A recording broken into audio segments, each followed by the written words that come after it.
च धर्मस्य सर्वधर्मस्वरूपिणे अवतारवरिष्ठाय रामकृष्णाय ते नमः। जननीं शारदां देवीं रामकृष्णं जगद्गुरुं पादपद्मे तयो श्रित्वा प्रणमामि मुहुर्मुहुः। नमः श्रीयतिराजाय विवेकानन्दसूरये सच्चित्सुखस्वरूपाय स्वामिने तापहारिणे। ಪ್ರೀತಿಯ ಭಕ್ತರೇ, ಇವತ್ತು ಒಂದು ಅದ್ಭುತವಾದ ದಿವಸ, ಸುದಿನ ಅಂತ ಕರೀತಾರೆ. ನಮ್ಮ ಜೀವನದಲ್ಲಿ ಒಂದು ಶ್ರೇಷ್ಠವಾದ ದಿನ. ಅದು ಯಾಕೆ ಅಂತ ಹೇಳ್ತೀನಿ. ಅದಕ್ಕಿಂತ ಮುಂಚೆ ಇವತ್ತು ಒಳ್ಳೆಯ ಅದ್ಭುತವಾದ ಭಜನೆಯನ್ನು ಮಾಡಿದರು. ಭಜನೆ ಭಾಳ ಸ್ಫೂರ್ತಿದಾಯಕವಾಗಿತ್ತು. ಅದು ಒಂದು ಅದ್ಭುತವಾದ ವಾತಾವರಣ ಸೃಷ್ಟಿ ಮಾಡುತ್ತೆ. ಇದೇ ಥರ ಒಂದು ಭಜನಾ ಮಂಡಳಿ ಅಥವಾ ಸತ್ಸಂಗ ನಡೀತಾ ಇತ್ತು. ಭಕ್ತಾದಿಗಳೆಲ್ಲ ಸೇರಿ ಅದ್ಭುತವಾದ ಭಜನೆ ಮಾಡಿದ್ದನ್ನು ನೋಡಿ ಭಗವಂತನಿಗೆ ಭಾಳ ಖುಷಿಯಾಯಿತಂತೆ. ಭಗವಂತ ಸಾಕ್ಷಾತ್ತಾಗಿ ಬಂದಂತೆ, ಭಕ್ತರೇ, ನಿಮ್ಮ ಭಜನೆಯನ್ನು ಕೇಳಿ ನನಗೆ ಭಾಳ ಸಂತೋಷ ಆಗಿದೆ. ಏನು ವರ ಬೇಕು ಕೇಳಿ. ನಾವು ಕಲಿಯುಗದ ಜನ ಯಾವುದನ್ನು ಕೂಡ ಪರೀಕ್ಷೆ ಮಾಡಿದ ಒಪ್ಪಲ್ಲ ತಾನೇ. ನೀನು ಭಗವಂತ ಅನ್ನೋದಕ್ಕೆ ಏನಯ್ಯ ಸಾಕ್ಷಿ ಅಂದ. ನೀವೇನು ಕೇಳಿ ನಾನು ಅದು ಮಾಡ್ತೀನಿ ಅಂತ ಹೇಳಿದರು. ನೋಡಿ, ಅಲ್ಲಿ ಪೂಜೆ ಪಾತ್ರೆ ಇದೆ, ಆ ಪೂಜೆ ಪಾತ್ರೆಯನ್ನು ಮುಟ್ಟಿ ಬಂಗಾರ ಮಾಡು. ಭಗವಂತ ಆ ಪೂಜಾ ಪಾತ್ರೆ ಮುಟ್ಟಿ ಬಂಗಾರ ಮಾಡಿದ ತಕ್ಷಣ ಆ ಭಜನೆ ಹಾಲಲ್ಲಿ ಒಬ್ಬರು ಇರಲಿಲ್ವಂತೆ. ಆ ಭಗವಂತನಿಗೆ ಆಶ್ಚರ್ಯ. ಎಲ್ಲೋದ್ರು ಹುಡುಗಿರ ಮನೆಯಿಂದ ಇಷ್ಟು ದೊಡ್ಡ ಪಾತ್ರೆ, ದೊಡ್ಡ ದೊಡ್ಡ ಪಾತ್ರೆಗಳು, ಅಂಡೆ ಎಲ್ಲ ಹೊತ್ಕೊಂಡ್ಬರ್ತಾಯಿದ್ರಂತೆ. ಭಕ್ತಿ ಭಗವಂತನನ್ನು ಪ್ರೀತಿಸಲು ಇರಬೇಕು ನೋಡಿ. ಅದು ಸತ್ಸಂಗ. ಶ್ರೀರಾಮಕೃಷ್ಣರು ಇವತ್ತು ಗೃಹಸ್ಥರಿಗೆ ಏನು ಉಪದೇಶ ಮಾಡ್ತಾರೆ. ನಮ್ಮ ಧರ್ಮದಲ್ಲಿ ಮಾನವ ಜೀವನವನ್ನು ಅಥವಾ ನಮ್ಮ ಜೀವನವನ್ನು 4 ಭಾಗಗಳನ್ನಾಗಿ ಮಾಡಿದ್ದಾರೆ. ಬ್ರಹ್ಮಚರ್ಯ ಜೀವನ, ಗೃಹಸ್ಥ ಜೀವನ, ವಾನಪ್ರಸ್ಥ ಜೀವನ ಮತ್ತು ಸನ್ಯಾಸಿ ಜೀವನ ಅಂತ. ಬ್ರಹ್ಮಚರ್ಯ ಜೀವನ ಅಂದರೆ ವಿದ್ಯಾರ್ಥಿ ಜೀವನ ಅಂತ ನಾವು ಹೇಳ್ಬೋದು. ಸುಮಾರು 25 ವರ್ಷಗಳವರೆಗೆ ನಾವು ವಿದ್ಯಾಭ್ಯಾಸ ಮಾಡಿ ಆಮೇಲೆ ಮದುವೆ ಆಗಿ ಅದನ್ನು 25 ವರ್ಷಗಳ ಕಾಲ ಅದನ್ನು ಅನುಭವಿಸ್ಬೇಕು ಅಂತ ನಮ್ಮ ಶಾಸ್ತ್ರ ಹೇಳುತ್ತೆ. ನಾವು 100 ವರ್ಷ ನಮ್ಮ ಜೀವನವನ್ನು ಡಿವೈಡ್ ಮಾಡಿದ್ದಾರೆ ನೋಡಿ, ಎಲ್ಲಿ ಹೇಳಿಲ್ಲ. ನಮ್ಮ ಧರ್ಮದಲ್ಲಿ ಮಾತ್ರ ಶತಾಯುಗಳಾಗಿ 100 ವರ್ಷ ಬದುಕಿ 100 ವರ್ಷ ಅಲ್ಲಿರುವವರೆಗೂ ನಾವು ಆರೋಗ್ಯವಾಗಿರಬೇಕು, ಶ್ರದ್ಧೆಯಿಂದ ಇರಬೇಕು, ಭಕ್ತಿಯಿಂದ ಇರಬೇಕು, ನೆಮ್ಮದಿಯಿಂದ ಇರಬೇಕು. ಅದಕ್ಕೆ ಆ ಜೀವನವನ್ನು ನಾವು ಒಂದೊಂದು ಜೀವನವೂ ಕೂಡ ಇನ್ನೊಂದು ಜೀವನಕ್ಕೆ ಒಂದು ತಯಾರಿ ಇದ್ದಾಗೆ. ನಾವೊಂದು ಮನೆ ಕಟ್ಟಬೇಕಾದ್ರೆ ಎಂಥ ಮನೆ ಬೇಕು, ಎಷ್ಟು ಹಣ ಬೇಕು, ಎಲ್ಲಿ ಸಾಲ ಸಿಗುತ್ತೆ, ಯಾವ ಬ್ಯಾಂಕಲ್ಲಿ ಕೊಡ್ತಾರೆ, ಎಷ್ಟು ಪರ್ಸೆಂಟೇಜ್ ಕೊಡ್ತಾರೆ, ಎಲ್ಲ ರೆಡಿ ಮಾಡಿಕೊಂಡು ಮನೆ ಮಾಡ್ಕೋಗ್ತೀವಿ. ಅಥವಾ ಒಂದು ಅಡುಗೆ ಮಾಡಬೇಕಾದ್ರೆ ಎಲ್ಲ ಒಂದು ಸರಿಯಾದ ರೀತಿಯಲ್ಲಿ ತಯಾರು ಮಾಡ್ತೀವಿ. ಆದರೆ ನಾವು ಯಾವ ರೀತಿ ಜೀವನ ಮಾಡಬೇಕಂತ ನಮಗೆ ಯಾರು ಕೂಡ ಹೇಳ್ಕೊಡಲ್ಲ. ಮನುಷ್ಯನ ಜೊತೆಗೆ ಬದುಕೋದು ಎಷ್ಟು ಕಷ್ಟ, ಮನುಷ್ಯನ ಜೊತೆಗೆ ಬದುಕೋದು ಎಷ್ಟು ಕಷ್ಟ. ಅದಕ್ಕೆ ಯಾರೋ ತುಂಬ ಚೆನ್ನಾಗಿ ಹೇಳ್ತಾ ಇದ್ದರು, ಕಾಡು ಪ್ರಾಣಿಗಳು ಕಾಡಿನಲ್ಲಿವೆ, ಕಾಡುವ ಪ್ರಾಣಿಗಳು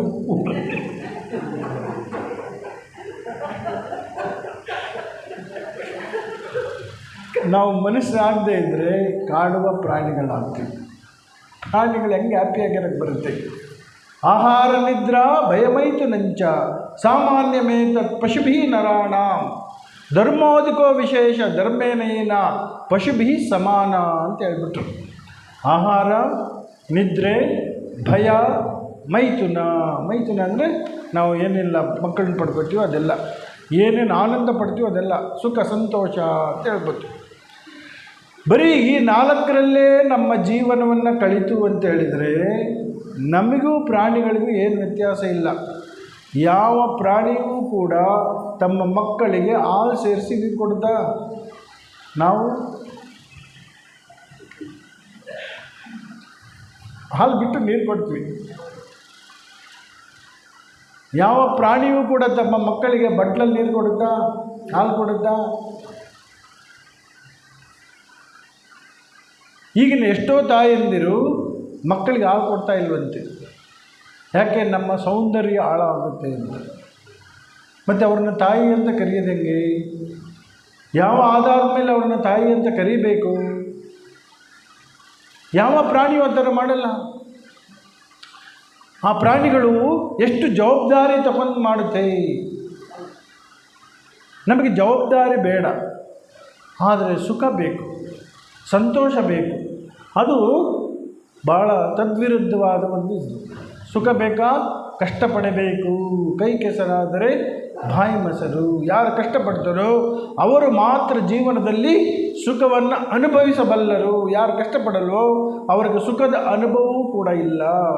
ಅದರಿಂದ ಈ ಬ್ರಹ್ಮಚರ್ಯ ಜೀವನ ಅಂತಂದರೆ, ವಿದ್ಯಾರ್ಥಿ ಜೀವನ ಅಂತ ಹೇಳಿದರೆ ಅದು ನಮ್ಮ ಜೀವನದ ಒಂದು ತಳಪಾಯ ಇದ್ದಾಗೆ. ಒಂದು ಸುಂದರವಾದ ಕಟ್ಟಡ ಇರಬೇಕಂದ್ರೆ ಅದಕ್ಕೆ ಒಂದು ಅಡಿಪಾಯ ಅಂತ ಕರೀತಾರೆ. ಯಾರ ಅಡಿಪಾಯ ಸ್ಟ್ರಾಂಗ್ ಇದೆಯೋ ಅವರು ಚೆನ್ನಾಗಿ ಮನೆಯನ್ನು ಕಟ್ಟಬಲ್ಲರು. ಸುಂದರವಾದ ಮನೆ ಇರ್ಬೋದು. ಒಬ್ಬ ಮೇಸ್ತ್ರಿ ಇದ್ದಂತೆ, ಮೇಷನ್ ಗಾರೆ ಕೆಲಸದವನು ಇದ್ದಂತೆ, ಅವನು ಒಬ್ಬ ಇಂಜಿನಿಯರಿಂಗ್ ಕೆಲಸ ಮಾಡ್ತಾ ಇದ್ದ. ಇಂಜಿನಿಯರಿಂಗ್ ಕೆಲಸ ಮಾಡ್ತಾ ಇರಬೇಕಾದ್ರೆ ಅವನಿಗಿಬ್ಬರು ಮಕ್ಕಳಾದರು. ಅವರು ಕೂಡ ಇಂಜಿನಿಯರಿಂಗ್ ಓದಿದರು.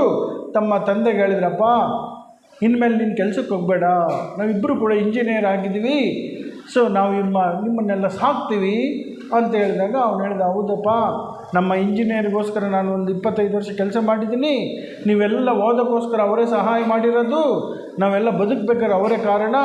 ಅವ್ರಿಗೆ ಹೋಗ್ಬಿಟ್ಟು ಒಂದು ಮಾತನ್ನು ಪರ್ಮಿಷನ್ ತಗೊಂಡು ನಾನು ಆಮೇಲೆ ಕೆಲಸಕ್ಕೆ ಹೋಗಲ್ಲ ಅಂತ ಹೇಳಿದಾಗ ಇಂಜಿನಿಯರು ಹತ್ರ ಹೋಗ್ಬಿಟ್ಟು, ಈ ಥರ ನನ್ನ ಮಕ್ಕಳು ನನಗೆ ರಿಕ್ವೆಸ್ಟ್ ಮಾಡ್ಕೊತಾ ಇದ್ದಾರೆ, ಇನ್ಮೇಲೆ ಕೆಲಸಕ್ಕೆ ಹೋಗಬೇಡ, ಮನೆಯಲ್ಲಿ ಆನಂದವಾಗಿರಿ, ಬೇಕಾದಷ್ಟು ದುಡ್ದಿದ್ದೀರಾ, ನಮ್ಮನ್ನೆಲ್ಲ ಓದಿಸಿದ್ದೀರಾ, ಸಂತೋಷವಾಗಿಟ್ಟಿದ್ದೀರಿ, ನಿಮ್ಮನ್ನು ನಾವು ಕೊನೆಗಾಲದಲ್ಲಿ ನೋಡ್ಕೊತೀವಿ ನೋಡಿ. ಅದು ನಮ್ಮ ಹಿಂದೂ ಧರ್ಮದ ಒಂದು ಆದರ್ಶ. ಚಿಕ್ಕ ಮಕ್ಕಳಲ್ಲಿ ನಮ್ಮ ತಂದೆ ತಾಯಿಗಳು ನಮ್ಮನ್ನು ಹೇಗೆ ನೋಡಿಕೊಂಡ್ರೋ ಕೊನೆ ಕಾಲದಲ್ಲಿ ನಾವು ಅವರನ್ನು ಪ್ರೀತಿಯಿಂದ ನೋಡಿಕೊಳ್ಳಬೇಕು. ಮಾತೃದೇವೋಭವ, ಪಿತೃದೇವೋಭವ, ಆಚಾರ್ಯ ದೇವೋಭವ, ಅತಿಥಿ ದೇವೋಭವ ಅಂತ ಹೇಳಿದರೆ, ತಂದೆ ತಾಯಿಗಳನ್ನು ದೇವರಂತೆ ಕಾಣು. ದೇವರು ನಮಗೆ ಕಣ್ಣು ಕಾಣಲ್ಲ, ದೇವರು ಯಾಗಿದನ್ನು ಗೊತ್ತಿಲ್ಲ, ಆದರೆ ತಾಯಿಯ ರೂಪದಲ್ಲಿ ನಾವು ದೇವರನ್ನು ಕಾಣಬಹುದು, ತಂದೆಯ ರೂಪದಲ್ಲಿ ದೇವರನ್ನು ಕಾಣಬಹುದು. ಅದಕ್ಕೆ ವಿವೇಕಾನಂದರು ಬೇರೆ ವ್ಯಾಖ್ಯಾನವನ್ನು ಕೊಟ್ಟಿದ್ದಾರೆ. ಬರೀ ತಂದೆ ತಾಯಿಗಳು ಮಕ್ಕಳು ಮರಿ ನೋಡಿಕೊಂಡ್ರೆ ನಮಗೂ ಪ್ರಾಣಿಗಳಿಗೂ ವ್ಯತ್ಯಾಸ ಇಲ್ಲ. ಅದಕ್ಕೆ ದೀನ ದರಿದ್ರೋಭವ, ದೇವರು ದೀನರು ನಿನ್ನ ದೇವರಾಗಲಿ, ದರಿದ್ರರು ನಿನ್ನ ದೇವರಾಗಲಿ. ವಿವೇಕಾನಂದರು ತುಂಬ ಪ್ರಸಿದ್ಧಿ ಆದ ಮೇಲೆ ಕಲ್ಕತ್ತಾಗೆ ಬರ್ತಾರೆ. ಕಲ್ಕತ್ತಾಗೆ ಬಂದಾಗ ಏನಾಗುತ್ತೆ, ತುಂಬ ಜನ ಅವ್ರು ನೋಡೋಕ್ಕೆ ಬರ್ತಾರೆ. ಗಿರೀಶ್ ಚಂದ್ರ ಘೋಷ್ ಅಂತೇಳಿ ಇನ್ನೊಬ್ಬ ಶ್ರೀರಾಮಕೃಷ್ಣರ ಭಕ್ತರು, ಅವರು ಬಂದು ಅವರ ಶಿಷ್ಯರ ಜೊತೆಗೆ ವಿವೇಕಾನಂದನ ನೋಡೋಕ್ಕೆ ಬರ್ತಾರೆ. ನೋಡೋಕ್ಕೆ ಬಂದಾಗ ವಿವೇಕಾನಂದವ್ರು ನೋಡಿ ಭಾಳ ಸಂತೋಷ ಆಗುತ್ತೆ. ಅವರ ಶಿಷ್ಯರಿಗೂ ಕೂಡ ತುಂಬ ಸಂತೋಷ ಆಗುತ್ತೆ. ಮಾತಾಡ್ತಾ ಗಿರೀಶ್ ಚಂದ್ರ ಘೋಷ್ ಕೇಳ್ತಾನೆ, ಸ್ವಾಮೀಜಿ, ನೀವು ಅದ್ಭುತವಾದ ವೇದಾಂತವನ್ನು ಪ್ರಚಾರ ಮಾಡಿದ್ರಿ, ಬೇಕಾದಷ್ಟೆಲ್ಲ ಮಾಡಿದ್ರಿ, ನಿನ್ನ ವೇದಾಂತದಲ್ಲಿ ಬಡವರ ಕಣ್ಣೀರು ಒರೆಸೋಕ್ಕೆ ಏನು ಉಪಾಯ ಇದೆ? ವಿಧವೆಯರ ಕಣ್ಣೀರು ಒರೆಸೋಕ್ಕೆ ಏನು ಉಪಾಯ ಇದೆ? ಕಷ್ಟದಲ್ಲಿರ್ತಕ್ಕಂಥ ಕಣ್ಣೀರು ಒರೆಸೋಕ್ಕೆ ಏನು ಉಪಾಯ ಇದೆ ಅಂದ ತಕ್ಷಣ ವಿವೇಕಾನಂದರ ಕಣ್ಣಲ್ಲಿ ನೀರು ದಳ ದಳ ದಳ ಇಳಿಯುತ್ತೆ. ಆಗ ಗಿರೀಶ್ ಚಂದ್ರ ಘೋಷ್ ಹೇಳ್ತಾರೆ, ನಾನು ವಿವೇಕಾನಂದರನ್ನ ಪ್ರೀತಿಸ್ತೀನಿ. ಯಾಕೆ? ಅವರ ವಿದ್ಯೆಗೆಲ್ಲ, ಅವರ ಜ್ಞಾನಕ್ಕೆಲ್ಲ, ಅವರಲ್ಲಿರ್ತಕ್ಕಂಥ ಹೃದಯ, ಈ alone lives who lives for others rest are more dead than alive ಅಂತಾರೆ. ಯಾರು ಇನ್ನೊಬ್ಬರಿಗೋಸ್ಕರ ಬದುಕುತ್ತಾರೋ ಅವರೇ ನಿಜವಾಗಿ ಬದುಕುವವರು, ಉಳಿದವೆಲ್ಲ ಜೀವಂತ ಶವಗಳು. ನಮಗೂ ಶವಕ್ಕೆ ಏನು ವ್ಯತ್ಯಾಸ? ಏನಿಲ್ವಾ? ನಾವು ಅಲಂಕಾರ ಮಾಡ್ಕೊಂಡು ಓಡಾಡ್ತೀವಿ, ಅದು ಅಲಂಕಾರ ಮಾಡಿದ್ದು ಹೊತ್ಕೊಂಡು ಹೋಗ್ತಾರೆ. ಯಾವಾಗ ನಾವು ಇನ್ನೊಬ್ಬರಿಗೆ ಬದುಕುತ್ತೇವೆಯೋ ನಮ್ಮ ಜೀವನ ಸಾರ್ಥಕವಾಗುತ್ತೆ. ನಮಗೆ ಜೀವನಕ್ಕೆ ಸಾರ್ಥಕವಾಗುವಂಥ ಜೀವನವನ್ನು ನಾವು ಮಾಡಬೇಕಾದ್ರೆ ವಿದ್ಯಾರ್ಥಿ ಜೀವನದಲ್ಲಿ ಅದಕ್ಕೆ ತಯಾರಿ ಮಾಡಬೇಕು. Education is manifestation of divinity already in man ಅಂತ ವಿವೇಕಾನಂದರು ಹೇಳಿದರು. ಮನುಷ್ಯನಲ್ಲಿ ಅಂತರ್ಗತವಾಗಿರ್ತಕ್ಕಂಥ ದೈವತ್ವವನ್ನು ನಿಜವಾದ ಜೀವನದಲ್ಲಿ ಪ್ರಕಾಶ ಮಾಡತಕ್ಕಂಥದ್ದೇ ವಿದ್ಯಾಭ್ಯಾಸ. ನೋಡಿ ಎಷ್ಟು ಚೆನ್ನಾಗಿ ಹೇಳಿದರು. ಪಶು ಸದೃಶವಾದ ವ್ಯಕ್ತಿಯನ್ನು ಮಾನವನನ್ನಾಗಿ, ಮಾನವನನ್ನು ದೈವತ್ವಕ್ಕೆ ಏಳಿಸ್ತಕ್ಕಂಥ ಭಾವನೆಯೇ ಧರ್ಮ. ಧರ್ಮ ಅಂದ್ರೇನು? ವಿಭೂತಿ ಹಾಕೊಂಡು ನಾವು ಎಷ್ಟು ವಿಭೂತಿ ಹಾಕ್ತೀವಿ, ಎಷ್ಟು ಇದೆಲ್ಲ ಮಾಡ್ತೀವಿ, ಯಾವುದು ಕೂಡ ದೇವಸ್ಥಾನಕ್ಕೆ ಹೋಗ್ತೀವಿ, ಎಷ್ಟು ದಾನ ಕೊಡ್ತೀವಿ, ಅದು ಧರ್ಮವೇ ಅಲ್ಲ. ವಿವೇಕಾನಂದ ಹೇಳ್ತಾರೆ, ನಮ್ಮಲ್ಲಿ ಸಹಜವಾದಂಥ ಪಶು ವೃತ್ತಿ ಇದೆ. ನಾವು ಸಹಜವಾಗಿ ನಮ್ಮ ಮನಸ್ಸು ಕೆಳಗಡೆ ಹೋಗ್ತಾ ಇರ್ತದೆ. ಕೆಳಗಡೆದು ಅರಿಯುವುದು ನೀರಿನ ನಿಜ ಗುಣವಯ್ಯ ಅಂತ ಹೇಳ್ಬಿಟ್ರು. ನೀರನ್ನು ನಮ್ಮ ಮೇಲೆ ತಗೊಂಡೋಗಿ ಕಷ್ಟಪಡ್ತೀವಿ ಅಷ್ಟೇ ಹೊರತು ಟ್ಯಾಂಕಿಂದ ನಮ್ಮ ಮನೆಯಲ್ಲಿ ನೀರು ತರಕ್ಕೆ ಯಾರೂ ಕಷ್ಟಪಡಲ್ಲ. ಬೆಟ್ಟದಿಂದ ನೀರು ಕೆಳಗಿಳಿಸೋಕ್ಕೆ ಯಾರೂ ಪ್ರಯತ್ನ ಮಾಡಲ್ಲ. ನಮ್ಮ ಮನಸ್ಸನ್ನು ಕೆಳಗಡೆ ಇಳಿಸೋಕ್ಕೆ ನಾವು ಯಾರೂ ಪ್ರಯತ್ನ ಮಾಡಬೇಕಾಗಿಲ್ಲ. ದೇವರು ಅದನ್ನು ಸಹಜವಾಗಿ ಸೃಷ್ಟಿ ಮಾಡಿದ್ದಾನೆ. ಆದರೆ ಮಾನವನಾಗಿ ನಮ್ಮ ಕರ್ತವ್ಯ ಏನು ಅಂತೇಳಿದರೆ, ಅಂಥ ಕೆಳಗಡೆ ಹರಿಯತಕ್ಕಂಥ ಮನಸ್ಸನ್ನು ನಿಗ್ರಹಿಸಿ ಭಗವಂತನ ಕಡೆ ಹರಿಸಿ ನಮ್ಮ ಜೀವನವನ್ನು ಸಾರ್ಥಕ ಮಾಡಿಕೊಳ್ಳಬೇಕು. ಪಶು ಸದೃಶವಾದ ವ್ಯಕ್ತಿಯನ್ನು ಮಾನವನನ್ನಾಗಿಸಬೇಕು, ಫಸ್ಟು ಮನುಷ್ಯನನ್ನಾಗಿ ಮಾಡಬೇಕು. ನೋಡಿ, ಇವತ್ತೆಲ್ಲ ನಾವು ಎಲ್ಲಿ ನೋಡಿದರೂ ಕೂಡ ಎಲ್ಲ ನಾವು ಕಷ್ಟ ಗುರಿ ಆಗ್ತಾ ಇದ್ದೀವಿ. ಮೋಸ, ವಂಚನೆ, ಹಿಂಸೆ, ಹಿಂಸೆ ಅನ್ನೋದು ಸಹಜವಾಗಿಬಿಟ್ಟಿದೆ. ಯಾವ ವ್ಯಕ್ತಿಗೂ ಕೂಡ ಒಂದು ಸ್ಪರ್ಶನೇ ಇಲ್ಲ. ಏನಾದರೂ ಒಂದು ಕನ್ನಿಕರ ಅಂತಾರಲ್ಲ, ಅದು ಯಾವುದೂ ಕೂಡ ಇಲ್ಲ. ಸಹಜವಾಗಿ ನಾವು ಎಲ್ಲ ಹಿಂಸೆಯನ್ನು ಮಾಡ್ತೀವಿ, ಮೋಸ ಮಾಡ್ತೀವಿ, ಸುಳ್ಳು ಹೇಳ್ತೀವಿ. ಇದು ಯಾವುದೂ ಕೂಡ ನಮ್ಗೆ ಅಸಹಜವಾಗಿಲ್ಲ. ಮನುಷ್ಯನಿಗೆ ನಿಜವಾಗಿ ಕೂಡ ಅದು ಅಸಹಜವಾಗಬೇಕು. ಅಂಥ ವ್ಯಕ್ತಿಯನ್ನು ಮಾನವನನ್ನಾಗಿ, ಮಾನವನನ್ನು ದೈವಕ್ಕೆ ಏರಿಸ್ತಕ್ಕಂಥ ಯಾವ ಒಂದು ವಿಧಾನ ಇದೆಯೋ, ಯಾವ ಒಂದು ಜೀವನ ಕ್ರಮ ಇದೆಯೋ ಅದನ್ನು ವಿದ್ಯಾಭ್ಯಾಸ ಅಂತ ಕರೀತಾರೆ, ಧರ್ಮ ಅಂತ ಕರೀತಾರೆ. ಬೇರೆ ಬೇರೆ ಹೆಸರಲ್ಲಿ ಕೂಡ ಕರಿಬೋದು, ಅದಕ್ಕೇನು ವ್ಯತ್ಯಾಸ ಇಲ್ಲ. ಸೊ ಅದರಿಂದ ಆ ಧರ್ಮ ಜೀವನವನ್ನು ನಾವು ವಿದ್ಯಾಭ್ಯಾಸದ ಜೀವನದಲ್ಲೇ ಮಕ್ಕಳಿಗೆ ಕಲಿಸಬೇಕು. ಹಿಂದಿನ ಕಾಲದಲ್ಲಿ ಗುರುಗಳ ಹತ್ರ ಹೋಗಿ ಕೇಳ್ತಾರೆ ಶಿಷ್ಯರು, ಗುರುಗಳೇ ಏನನ್ನು ಕಲಿತರೆ ನನ್ನ ಜೀವನ ಸಾರ್ಥಕ ಆಗುತ್ತೆ? ಏನಾದರೂ ಕಲಿಬೇಕಲ್ಲ, ಕಲಿಬೇಕಂದ್ರೆ ಸಾರ್ಥಕ ಆಗಬೇಕಂದ್ರೆ ಕಲಿಬೇಕು. ಹಾಗೆ ಹೇಳ್ತಾರೆ, 2 ವಿದ್ಯೆಗಳನ್ನು ಕಲಿಬೇಕು. ಒಂದು ಪರಾವಿದ್ಯೆ, ಇನ್ನೊಂದು ಅಪರಾವಿದ್ಯೆ ಅಂತ ಹೇಳಿದರು. ಪರಾವಿದ್ಯೆ ಅಂತೇಳಿದರೆ ಏನು ಹೇಳಿದ್ರು ವಿವೇಕಾನಂದರು? ಪಶು ಸದೃಶವಾದ ವ್ಯಕ್ತಿಯನ್ನು ಮಾನವನನ್ನಾಗಿ, ಮಾನವನನ್ನು ದೈವತ್ವಕ್ಕೆ ಏರಿಸ್ತಕ್ಕಂಥ ಭಾವನೆ ಇದೆಯಲ್ಲ ಧರ್ಮ, ಧರ್ಮದ ಬಗ್ಗೆ ನಾವು ತಿಳುವಳಿಕೆಯನ್ನು ಪಡ್ಕೋಬೇಕು. ಇನ್ನೊಂದು ಅಪರಾವಿದ್ಯೆ ಅಂತ ಹೇಳಿದರು. ಅಪರಾವಿದ್ಯೆ ಅಂತಂದರೆ ಲೌಕಿಕ ವಿದ್ಯೆ.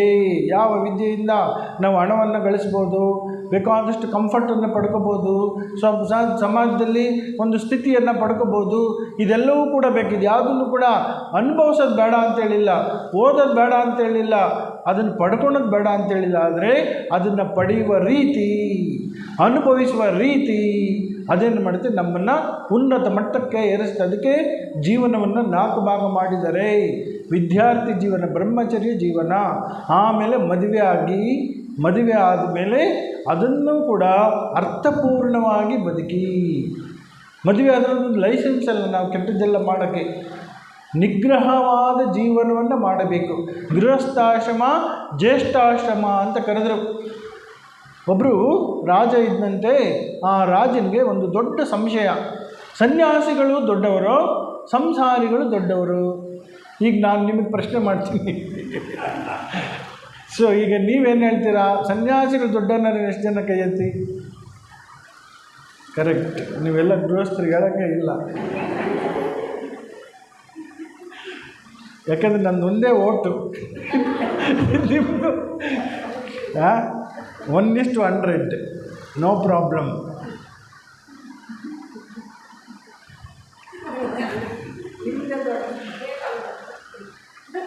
ಸೊ ರಾಜನಿಗೆ ಪ್ರಶ್ನೆ ಇತ್ತು, ನಮಗೂ ಪ್ರಶ್ನೆ ಬರ್ಬೋದು, ನಿಮಗೂ ಪ್ರಶ್ನೆ ಬಂದಿರ್ಬೋದು. ಸೊ ಆ ಪ್ರಶ್ನೆಗೆ ಡೌಟ್ ಇರೋದ್ರಿಂದ ಉತ್ತರ ಹೇಳೋದು ಕಷ್ಟ.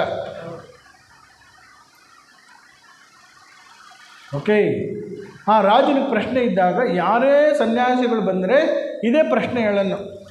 ಆಗ ಸನ್ಯಾಸಿಗಳೇ ಗ್ರೇಟ್ ಅಂದರೆ ಪ್ರಾಕ್ಟಿಕಲಾಗಿ ತೋರಿಸು ಅಂತ ಹೇಳಿದರು.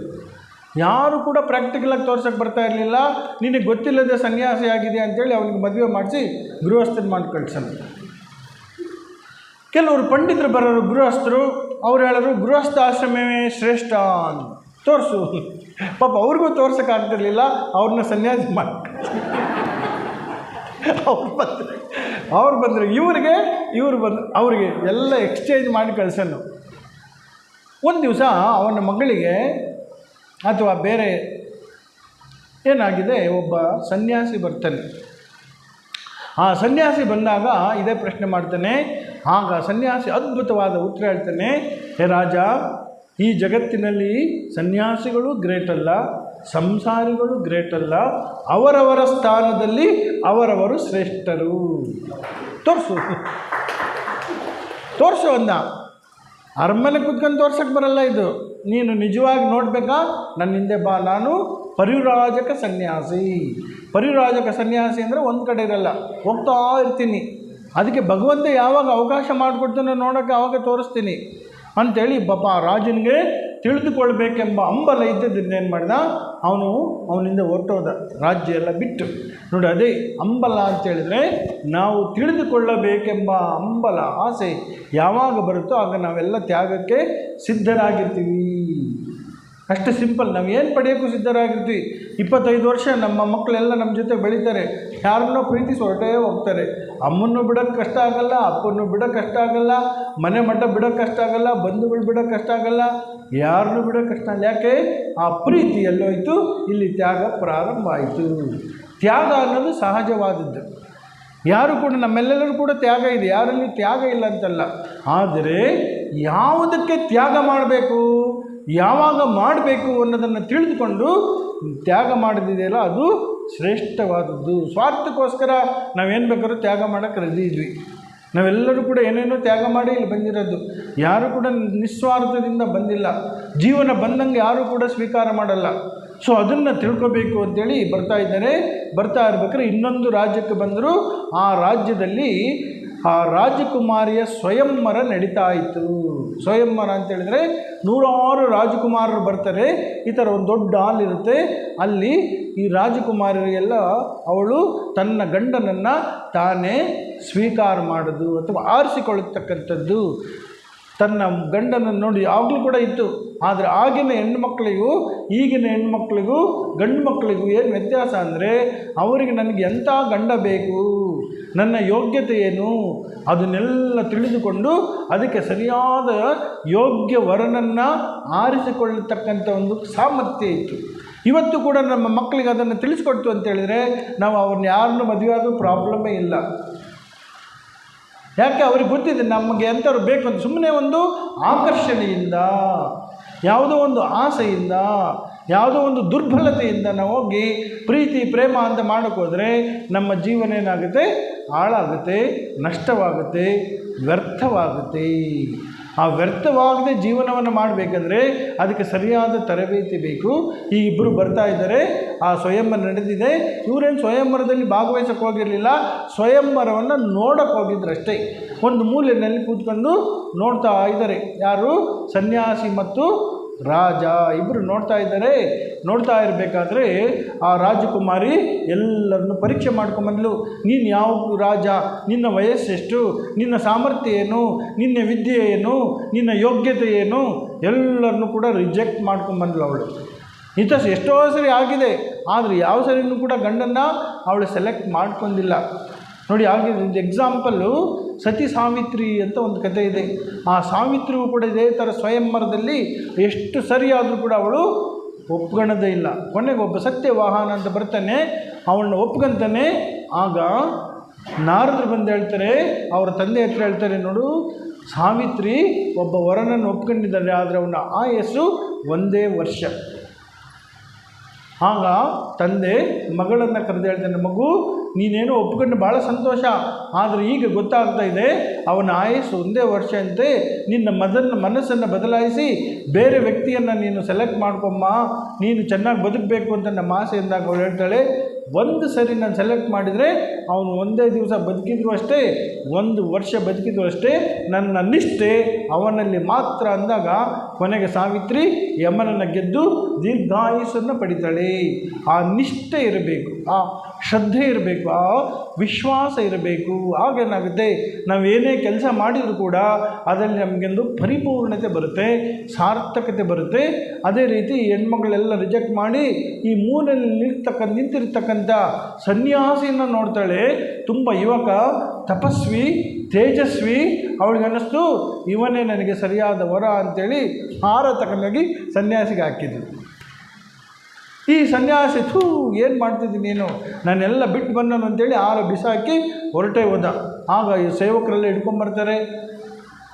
ರಾಜ ಹೇಳ್ತಾನೆ, ನೋಡಪ್ಪ ನಿನಗೆ ಈಗ ಇದ್ರೆ ಸರಿ, ನಾನು ಆ ರಾಜ್ಯಭಾರ ಮಾಡ್ತಾಯಿದ್ದೀನಿ, ಈಗ ಅರ್ಧ ರಾಜ್ಯ ಕೊಡ್ತೀನಿ, ನಾನು ಸತ್ತ ಮೇಲೆ ಈ ರಾಜ್ಯಕ್ಕೆ ನೀನೇ ದಯವಿಟ್ಟು ನನ್ನ ಮಗಳನ್ನು ಮದುವೆ ಆಗುವಂಥ ತಕ್ಷಣ ಅಲ್ಲಿಂದ ತಪ್ಪಿಸ್ಕೊಂಡು ಹೊರಟು ಹೋಗ್ತಾನೆ ಕಾಡಿಗೆ.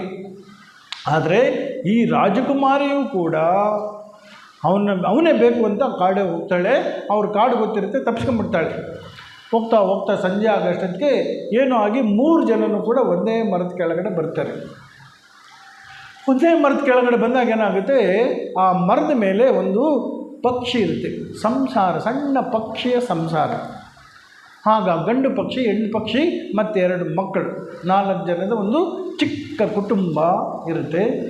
ಆ ಚಿಕ್ಕ ಕುಟುಂಬ ಇರಬೇಕಾದ್ರೆ ಆ ಗಂಡು ಪಕ್ಷಿ ಹೆಣ್ಣು ಪಕ್ಷಿಗೆ ಹೇಳುತ್ತೆ, ನೋಡು ಇವತ್ತು ನಮ್ಮ ಮನೆಗೆ ಅತಿಥಿಗಳು ಬಂದಿದ್ದಾರೆ, ಅತಿಥಿಗಳನ್ನು ನೋಡತಕ್ಕಂಥ ಜವಾಬ್ದಾರಿ ನಮ್ಮದು. ಗೃಹಸ್ಥರಾಗಿ ಅತಿಥಿಗಳನ್ನು ಮಾಡಬೇಕು. ಅತಿಥಿ ಅಂತ ಹೇಳಿದ್ರೆ ಯಾರು ಹೇಳದೆ ಕೇಳದೆ ನಮ್ಮ ಆಶ್ರಯವನ್ನು ಬಯಸಿ ಬರುತ್ತಾರೋ ಅವರಿಗೆ ಅತಿಥಿ. ನಮ್ಮ ಧರ್ಮದಲ್ಲಿ ಅವ್ರನ್ನ ದೇವರು ಅಂತ ಕರೀತಾರೆ. ಅದಕ್ಕೆ ಹಿಂದಿನ ಕಾಲದಲ್ಲಿ ಮನೆಯ ಹೊರಗಡೆ ಒಂದು ಜಗಲಿ ಅಂತ ಇರೋದು ಯಾವಾಗಲೂ, ಅಲ್ಲಿ ಯಾರು ಬೇಕಾದ್ರೂ ಬಂದಿರ್ಬೋದು. ಗೊತ್ತಿಲ್ಲದವ್ರು ಬಂದರೆ ಅವ್ರಿಗೆ ಅಲ್ಲಿ ಮಲಗೋಕ್ಕೆ ವ್ಯವಸ್ಥೆ ಮಾಡಿ ಆ ಮನೆಯವರು ಊಟ ಕೊಡೋರು. ಇವತ್ತು ಕೂಡ ಹಳ್ಳಿ ಕಡೆಯಲ್ಲಿ ಅದೊಂದು ವ್ಯವಸ್ಥೆ ಇದೆ. ಸೊ ಇದರಿಂದ ಇವತ್ತು ನಮ್ಮ ಮನೆಗೆ 3 ಜನ ಅತಿಥಿಗಳು ಬಂದಿದ್ದಾರೆ. ಆ ಅತಿಥಿಗಳಿಗೆ ಆಹಾರವನ್ನು ಕೊಟ್ಟು ಅವ್ರನ್ನ ನೋಡ್ಕೊಳ್ಳೋ ಜವಾಬ್ದಾರಿ ಗೃಹಸ್ಥರಾದವರು. ಅದರಿಂದ ನಾನು ಎಲ್ಲಾದರೂ ಹೋಗಿ ಬೆಂಕಿ ತರ್ತೀನಿ ಅಂತೇಳಿ ಒಂದು ಬೆಂಕಿ ಕೆಂಡಿಯನ್ನು ತಂದು, ಅಲ್ಲಿ ಸೌದೆ ಇತ್ತು, ಆ ಸೌದೆ ಮೇಲೆ ಹಾಕ್ತಾರೆ, ಅದು ಬೆಂಕಿ ಎತ್ಕೊಳುತ್ತೆ. 3 ಜನನೂ ಕೂಡ ಆ ಬೆಂಕಿಯನ್ನು ಕಾಯಿಸ್ಕೊತಾ ಇರ್ತಾರೆ.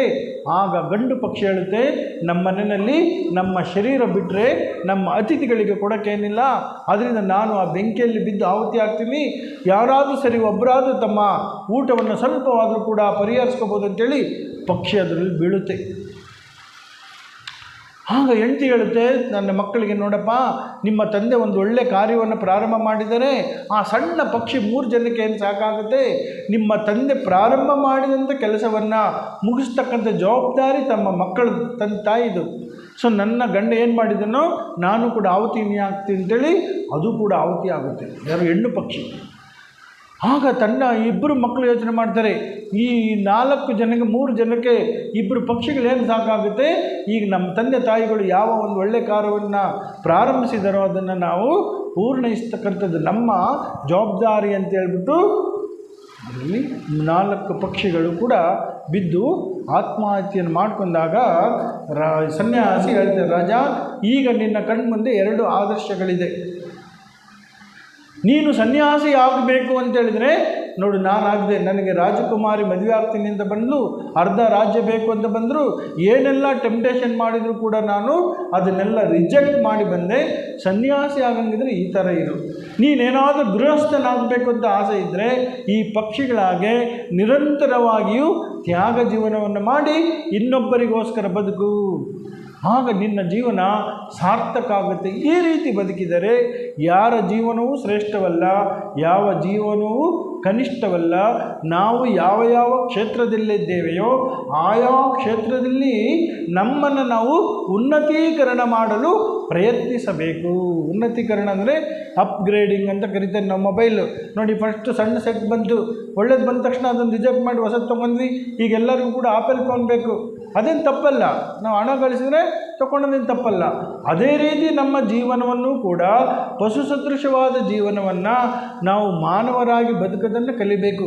ಸಹ ಮಾನವರಿಗೋಸ್ಕರ ಫೀಲ್ ಮಾಡಬೇಕು. ವಿವೇಕಾನಂದ ಅಮೇರಿಕದಿಂದ ಬಂದ ಮೇಲೆ ಹೇಳ್ತಾರೆ, ರಾಮೇಶ್ವರದಲ್ಲಿ ದೇವಸ್ಥಾನದ ಹತ್ರ ಹೋಗಿ ಹೇಳ್ತಾರೆ, ಎಲ್ಲ ಇಷ್ಟೇ ಒಂದು 20 ಜನ 30 ಜನ ಇದ್ದರು. ಇವತ್ತು ನಿಮ್ಮ 33 ಕೋಟಿ ದೇವತೆಗಳನ್ನೆಲ್ಲ ಒಂದು ಮೂಟೆ ಕಟ್ಟಿ ಸಮುದ್ರಕ್ಕೆ ಎಸೆರಿ, ಇನ್ನು 50 ವರ್ಷಗಳ ಕಾಲ ನಿಮ್ಮ ದೇಶದ ಬಡ ಜನರು, ದೀನರು, ದರಿದ್ರರು, ದಲಿತರು, ಕಷ್ಟಕ್ಕೊಳಗಾಡಿರ್ತಕ್ಕಂಥರು, ರೋಗಿಗಳು ನಿಮ್ಮ ದೇವತೆಗಳಾಗಲಿ. ನಿಮ್ಮ ಎಲ್ಲ ಸುಖಗಳನ್ನೆಲ್ಲ ನೀವು ಮರೆತು ಬಿಡಿ ಅಂತಾರೆ ನೋಡಿ. ಅದು ತ್ಯಾಗ. ಆ ವಿವೇಕಾನಂದರ ಕರೆ ಇವತ್ತು ಸಾವಿರಾರು ಜನ ನಮ್ಮಂಥವರು ತ್ಯಾಗ ಮಾಡಿ ಸೇವೆ ಮಾಡ್ತಾ ಇದ್ದಾರೆ. ಬೇಕಾದಷ್ಟು ಗೃಹಸ್ಥರು ಬೇಕಾದಷ್ಟು ಆಶ್ರಮಗಳನ್ನು ಸ್ಥಾಪನೆ ಮಾಡಿ ಬಡವರ ಸೇವೆಯನ್ನು ಮಾಡ್ತಾ ಇದ್ದಾರೆ. ತಮ್ಮ ಜೀವನವನ್ನು ಸಾರ್ಥಕ ಮಾಡ್ಕೋತಾರೆ. ಪಶು ಸದೃಶವಾದ ವ್ಯಕ್ತಿಯನ್ನು ಮಾನವನನ್ನಾಗಿ, ಮಾನವನನ್ನು ದೈವತ್ವಕ್ಕೆ ಏರಿಸ್ತಕ್ಕಂಥ ಭಾವನೆಯೇ ಧರ್ಮ ಅಂತ ಹೇಳ್ಬಿಟ್ರು. ನಾವು ಅಲ್ಲೇ ನಿಂತ್ಕೋಬಾರ್ದು. ನಮಗೆ ಯಾವುದೋ ಒಂದು ಗುರಿ ಇದೆ, ಆ ಗುರಿಯ ಕಡೆ ನಿರಂತರವಾಗಿ ಹೋಗ್ತಾ ಇರಬೇಕು. ಯಾವಾಗ ನಾವು ಸ್ಟಾಪ್ ಮಾಡ್ತೀವೋ ಆಗೇನಾಗುತ್ತೆ, ನಮ್ಮ ಜೀವನ ನಿಂತು ನೀರಾಗುತ್ತೆ. ನಿಂತು ಏನಾಗುತ್ತೆ, ಅದು ಕೊಳ್ತೋಗುತ್ತೆ, ಹಸಿದು ಹೋಗುತ್ತೆ, ಅದು ಅಯೋಗ್ಯವಾಗುತ್ತೆ, ನಾವು ಉಪಯೋಗಿಸೋಕ್ಕೆ ಬರಲ್ಲ. ಅದರಿಂದ ಅದನ್ನು ನಾವು ಎಲ್ಲಿ ಪಡ್ಕೋಬೇಕು? ವಿದ್ಯಾರ್ಥಿ ಜೀವನದಲ್ಲಿ ಆ ವಿದ್ಯಾಭ್ಯಾಸವನ್ನು ಪಡೆದುಕೊಂಡು ಗೃಹಸ್ಥ ಜೀವನದಲ್ಲಿ ಅದನ್ನು ಆಚರಣೆ ಮಾಡ್ತಾ ನಾವು ರಿಟೈರ್ಡ್ ಆಗೋದಕ್ಕೆ ಅದಕ್ಕೆ ವಾನಪ್ರಸ್ಥ ಜೀವನ ಅಂತ ಕರೀತಾರೆ. ವಾನಪ್ರಸ್ಥ ಜೀವನ ಅಂತ ಹೇಳಿದರೆ ಗೃಹಸ್ಥರಾಗಿದ್ದುಕೊಂಡು ಜವಾಬ್ದಾರಿಗಳಿಂದ ಮುಕ್ತರಾಗಿ ನಮ್ಮ ಮನಸ್ಸನ್ನು ಉನ್ನತ ಮಟ್ಟಕ್ಕೆ ಏರಿಸಲು ಮಾಡತಕ್ಕಂಥ ಒಂದು ಪ್ರಯತ್ನ ನೋಡಿ. ಈ ಭಾವನೆಯನ್ನು ನಮ್ಮ ಹಿಂದೂ ಧರ್ಮದಲ್ಲಿ ಬಿಟ್ಟರೆ ಬೇರೆ ಧರ್ಮದಲ್ಲಿ ಎಲ್ಲೂ ಕೊಟ್ಟಿಲ್ಲ. ಯಾವಾಗ ನಾವು ಪ್ರಯತ್ನನೇ ಮಾಡಲು, ಪ್ರಿಪ್ರೇಷನ್ನೇ ಮಾಡಲು, ಆವಾಗೇನಾಗುತ್ತೆ, ನಮಗೆ ಜೀವನ ಕಷ್ಟ ಆಗುತ್ತೆ. ಯಾಕೆ ಪ್ರಿಪ್ರೇಷನ್ ಮಾಡ್ಕೋಬೇಕು? ಒಂದು ರಾಜ್ಯ ಇತ್ತಂತೆ. ಆ ರಾಜ್ಯದಲ್ಲಿ ಒಂದು ನಿಯಮ ಇತ್ತು, ಯಾರು ಬೇಕಾದರೂ ಕೂಡ ಅಲ್ಲಿ 5 ವರ್ಷ ರಾಜರಾಗ್ಬೋದಿತ್ತು, ಯಾರು ಬೇಕಾದ್ರೂ ಆಗ್ಬೋದು. ಆದರೆ 5 ವರ್ಷ ಆದಮೇಲೆ ಅವ್ರನ್ನ ಬೆತ್ತಲೆ ಮಾಡಿ ಒಂದು ಕಾಡಿಗೆ ಕಟ್ಟಿಬಿಟ್ಟರು. ಆ ಕಾಡು ಮೃಗಗಳಿಗೆ ಸಿಕ್ಕಿ ಅವನು ಸತ್ತೋಗ್ಬೇಕು. ಯಾರು ಬೇಕಾದ್ರೂ ಬರ್ಬೋದು, ಆದರೆ ಕೊನೆಗೆ ಇದೊಂದು ಪನಿಷ್ಮೆಂಟ್. ಸೊ ಆ ಪನಿಷ್ಮೆಂಟ್ ಆಸೆ ಮರೆತು ರಾಜನಾಗಬೇಕಂತ ಆಸೆ ಎಲ್ಲರೂ ಬರೋರು, ಹೋಗ್ಬೇಕಾದ್ರೆ ತುಂಬ ಕಷ್ಟಪಡೋರು, ಅಯ್ಯೋ ಅಯ್ಯೋ ಅಯ್ಯೋ ಹಾಗೆ ಹೀಗೆ ಅಂತ. ಆದರೆ ಇದೇ ಥರ ಒಬ್ಬ ವ್ಯಕ್ತಿ ಬಂದ, 5 ವರ್ಷ ಆದಮೇಲೆ ಭಾಳ ಆನಂದವಾಗಿದ್ದಾನೆ, ಭಾಳ ಸಂತೋಷವಾಗಿದ್ದಾನೆ. ಎಲ್ಲರಿಗೂ ಆಶ್ಚರ್ಯ. ಹೋಗೋರೆಲ್ಲ ತುಂಬ ಕಷ್ಟಪಟ್ಟು ಅಳ್ತಾ ಇದು ಮಾಡ್ಕೊಂಡು ಅದು ಮಾಡ್ಕೊಂಡು ಹೋಗ್ತಾಯಿದ್ರು. ಈ ವ್ಯಕ್ತಿ ಆರಾಮಾಗಿ ಹೋಗ್ತಾ ಇದ್ದಾನೆ. ಗಾಡಿ ಬಿಟ್ಟ ತಕ್ಷಣ ಹೊರಟೆ ಹೋದ. ಒಂದು ದುಃಖ ಇಲ್ಲ, ಅವನ ಮುಖದಲ್ಲಿ ಆನಂದ ಇದೆ. ಆಗ ಕೇಳಿದಂತೆ, ಇಲ್ಲಯ್ಯ, ಎಲ್ಲರೂ ಅಳ್ತಾ ಹೋಗ್ತಾಯಿದ್ರು, ನಿನ್ನ ಈ ಆನಂದಕ್ಕೆ ಕಾರಣ ಏನು ಅಂದ. ನಾನು 5 ವರ್ಷ ಆ ಕಡೆ ಒಂದು ರಾಜ್ಯ ಕಟ್ಟಿ ಬಂದಿದ್ದೀನಿ. I will walk out. ನಾನು ಸುಮ್ಮನೆ ಕೂತಿರಲಿಲ್ಲ, ರಾಜ್ಯಭಾರ ಮಾಡ್ಕೊಂಡು ಇನ್ನೊಂದು ರಾಜ್ಯವನ್ನು ಅಲ್ಲಿ ಸೃಷ್ಟಿ ಮಾಡ್ಕೊಂಡು ಬಂದಿದ್ದೀನಿ. ನೀವು ಇಲ್ಲಿ ಬಿಟ್ಟ ತಕ್ಷಣ ಅಲ್ಲಿ ಹೋಗಿ ಶಿಫ್ಟ್ ಮಾಡ್ಕೊತೀನಿ. ನಾವು ಯಾವಾಗ ಪ್ರಿಪೇರ್ ಮಾಡ್ಕೊತೀವೋ ನಮ್ಮ ಜೀವನವನ್ನು ನಾವು ಶಿಫ್ಟ್ ಮಾಡ್ಕೊಬೋದಷ್ಟೇ. ಇಲ್ಲ ಅಂದರೆ ವಯಸ್ಸಾದ ಮೇಲೆ ಈ ವಯಸ್ಸನ್ನೋದು ಒಂದು ಹಿಂಸಾತ್ಮಕವಾದ ಜೀವನ. ಈಗ ತುಂಬ ಜನ ಎಲ್ಲ ಮೆಂಟಲ್ ಪ್ರಾಬ್ಲಮ್ ಬರೋದು ರಿಟೈರ್ಡ್ ಆದ ತಕ್ಷಣ. ಅವ್ರಿಗೆಲ್ಲ ಅಲ್ಲಿವರೆಗೂ ಅವರು ಚೆನ್ನಾಗಿದ್ದರು, ಮನೆಯವರೆಲ್ಲ ಏನೂ ಪ್ರಾಬ್ಲಮ್ ಇರಲಿಲ್ಲ.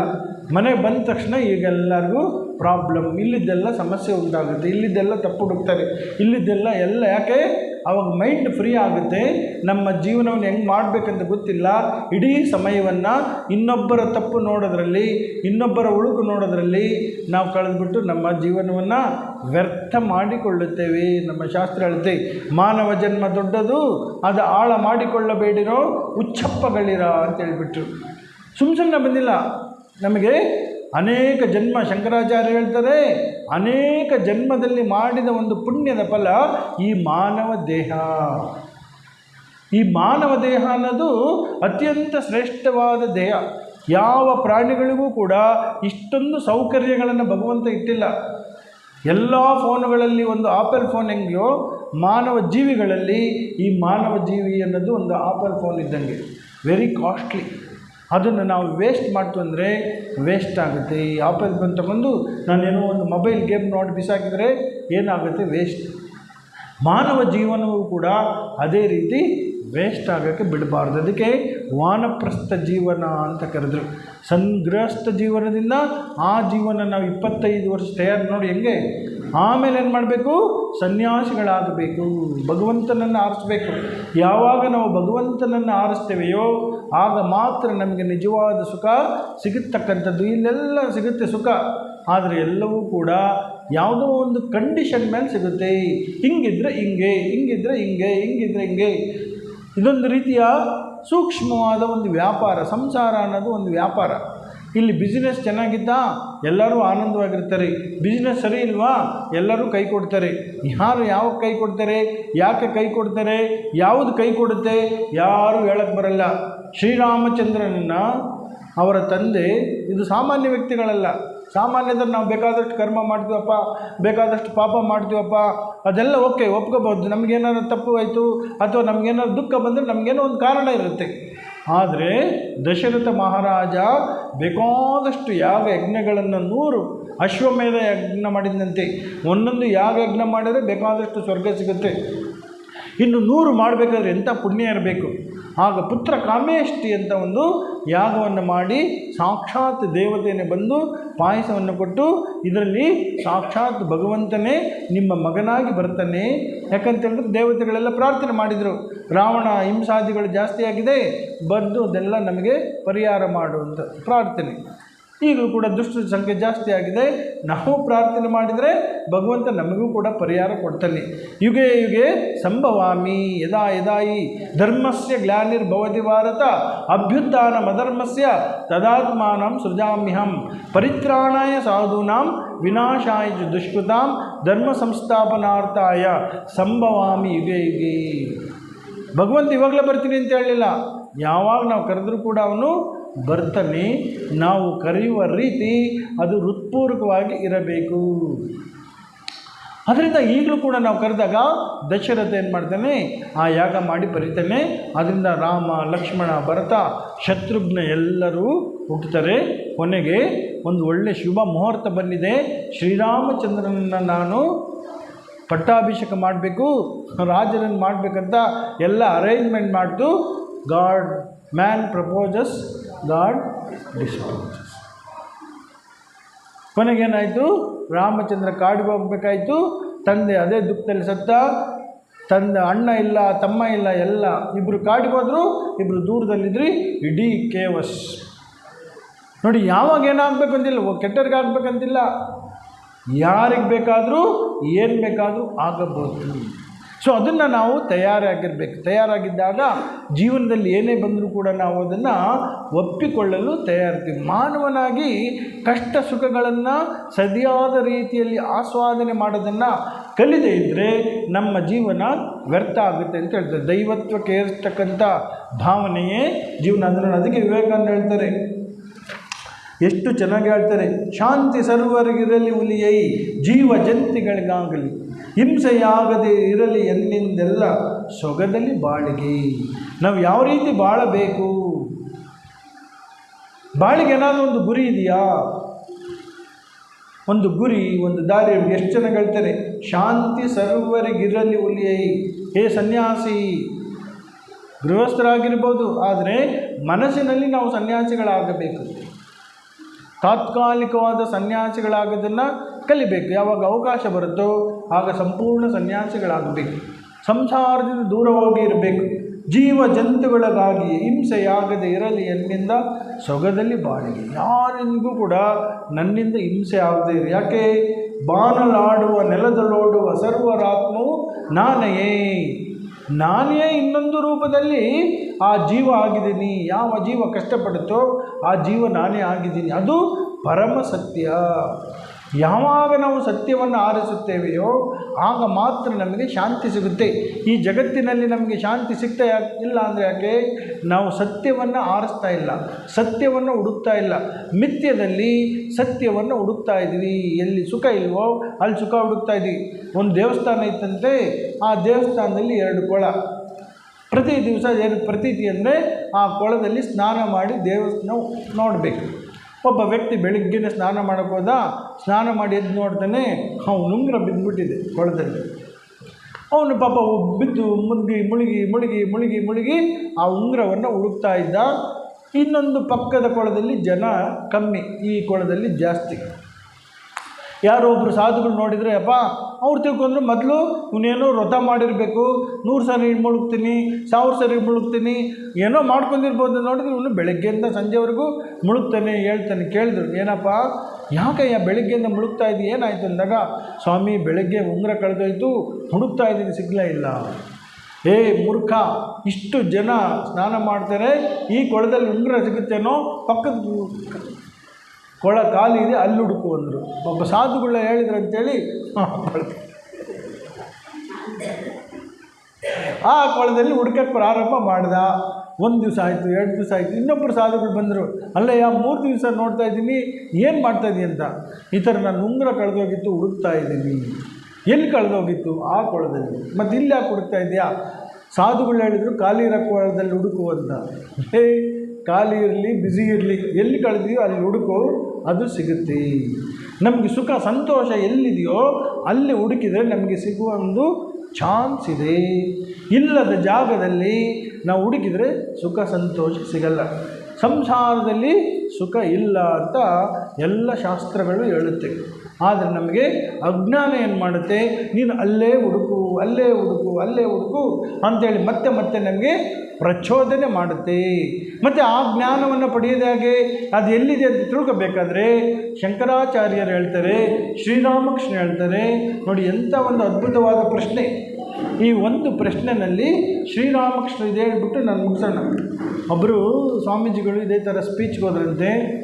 ಅವ್ರಿಗೇನು ಟೈಮಿಂಗ್ಸ್ ಹೇಳಲಿಲ್ಲ,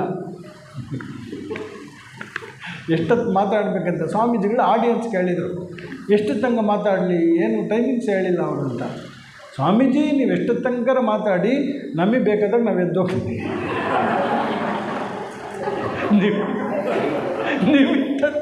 ನೀವು ಇಷ್ಟಂತೆ ಮಾತಾಡ್ಬೇಕಂತ ನಮ್ಮದೇನಿಲ್ಲ.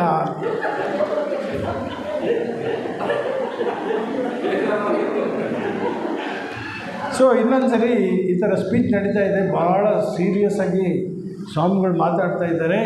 ಹಿಂದೆ ಒಬ್ಬರು ದೊಣ್ಣೆ ಹಿಡ್ಕೊಂಡು ಓಡಾಡ್ತಾ ಇದ್ದಾರೆ. ಸ್ವಾಮಿಗಳಿಗೆ ಹೆದರಿಕೆ ಆಯಿತು. ಅಲ್ಲಯ್ಯ, ನಾನು ಅವಾಗಿಂದ ನೋಡ್ತಿದ್ದೀನಿ, ನಾನು ಏನಾದ್ರು ತಪ್ಪು ಮಾತಾಡ್ಬಿಟ್ಟು ದೊಣ್ಣೆ ಹಿಡ್ಕೊಂಡು ಓಡಾಡ್ತಾ ಇದೆಯಲ್ಲ ಅಂತ. ಸ್ವಾಮೀಜಿ ನಿಮಗಲ್ಲ, ನಿಮ್ಮನ್ನು ಯಾರು ಕರೆಸಿದಾರೋ ಅಂತ ಹುಡುಕ್ತಾ ಇದ್ದೀನಿ.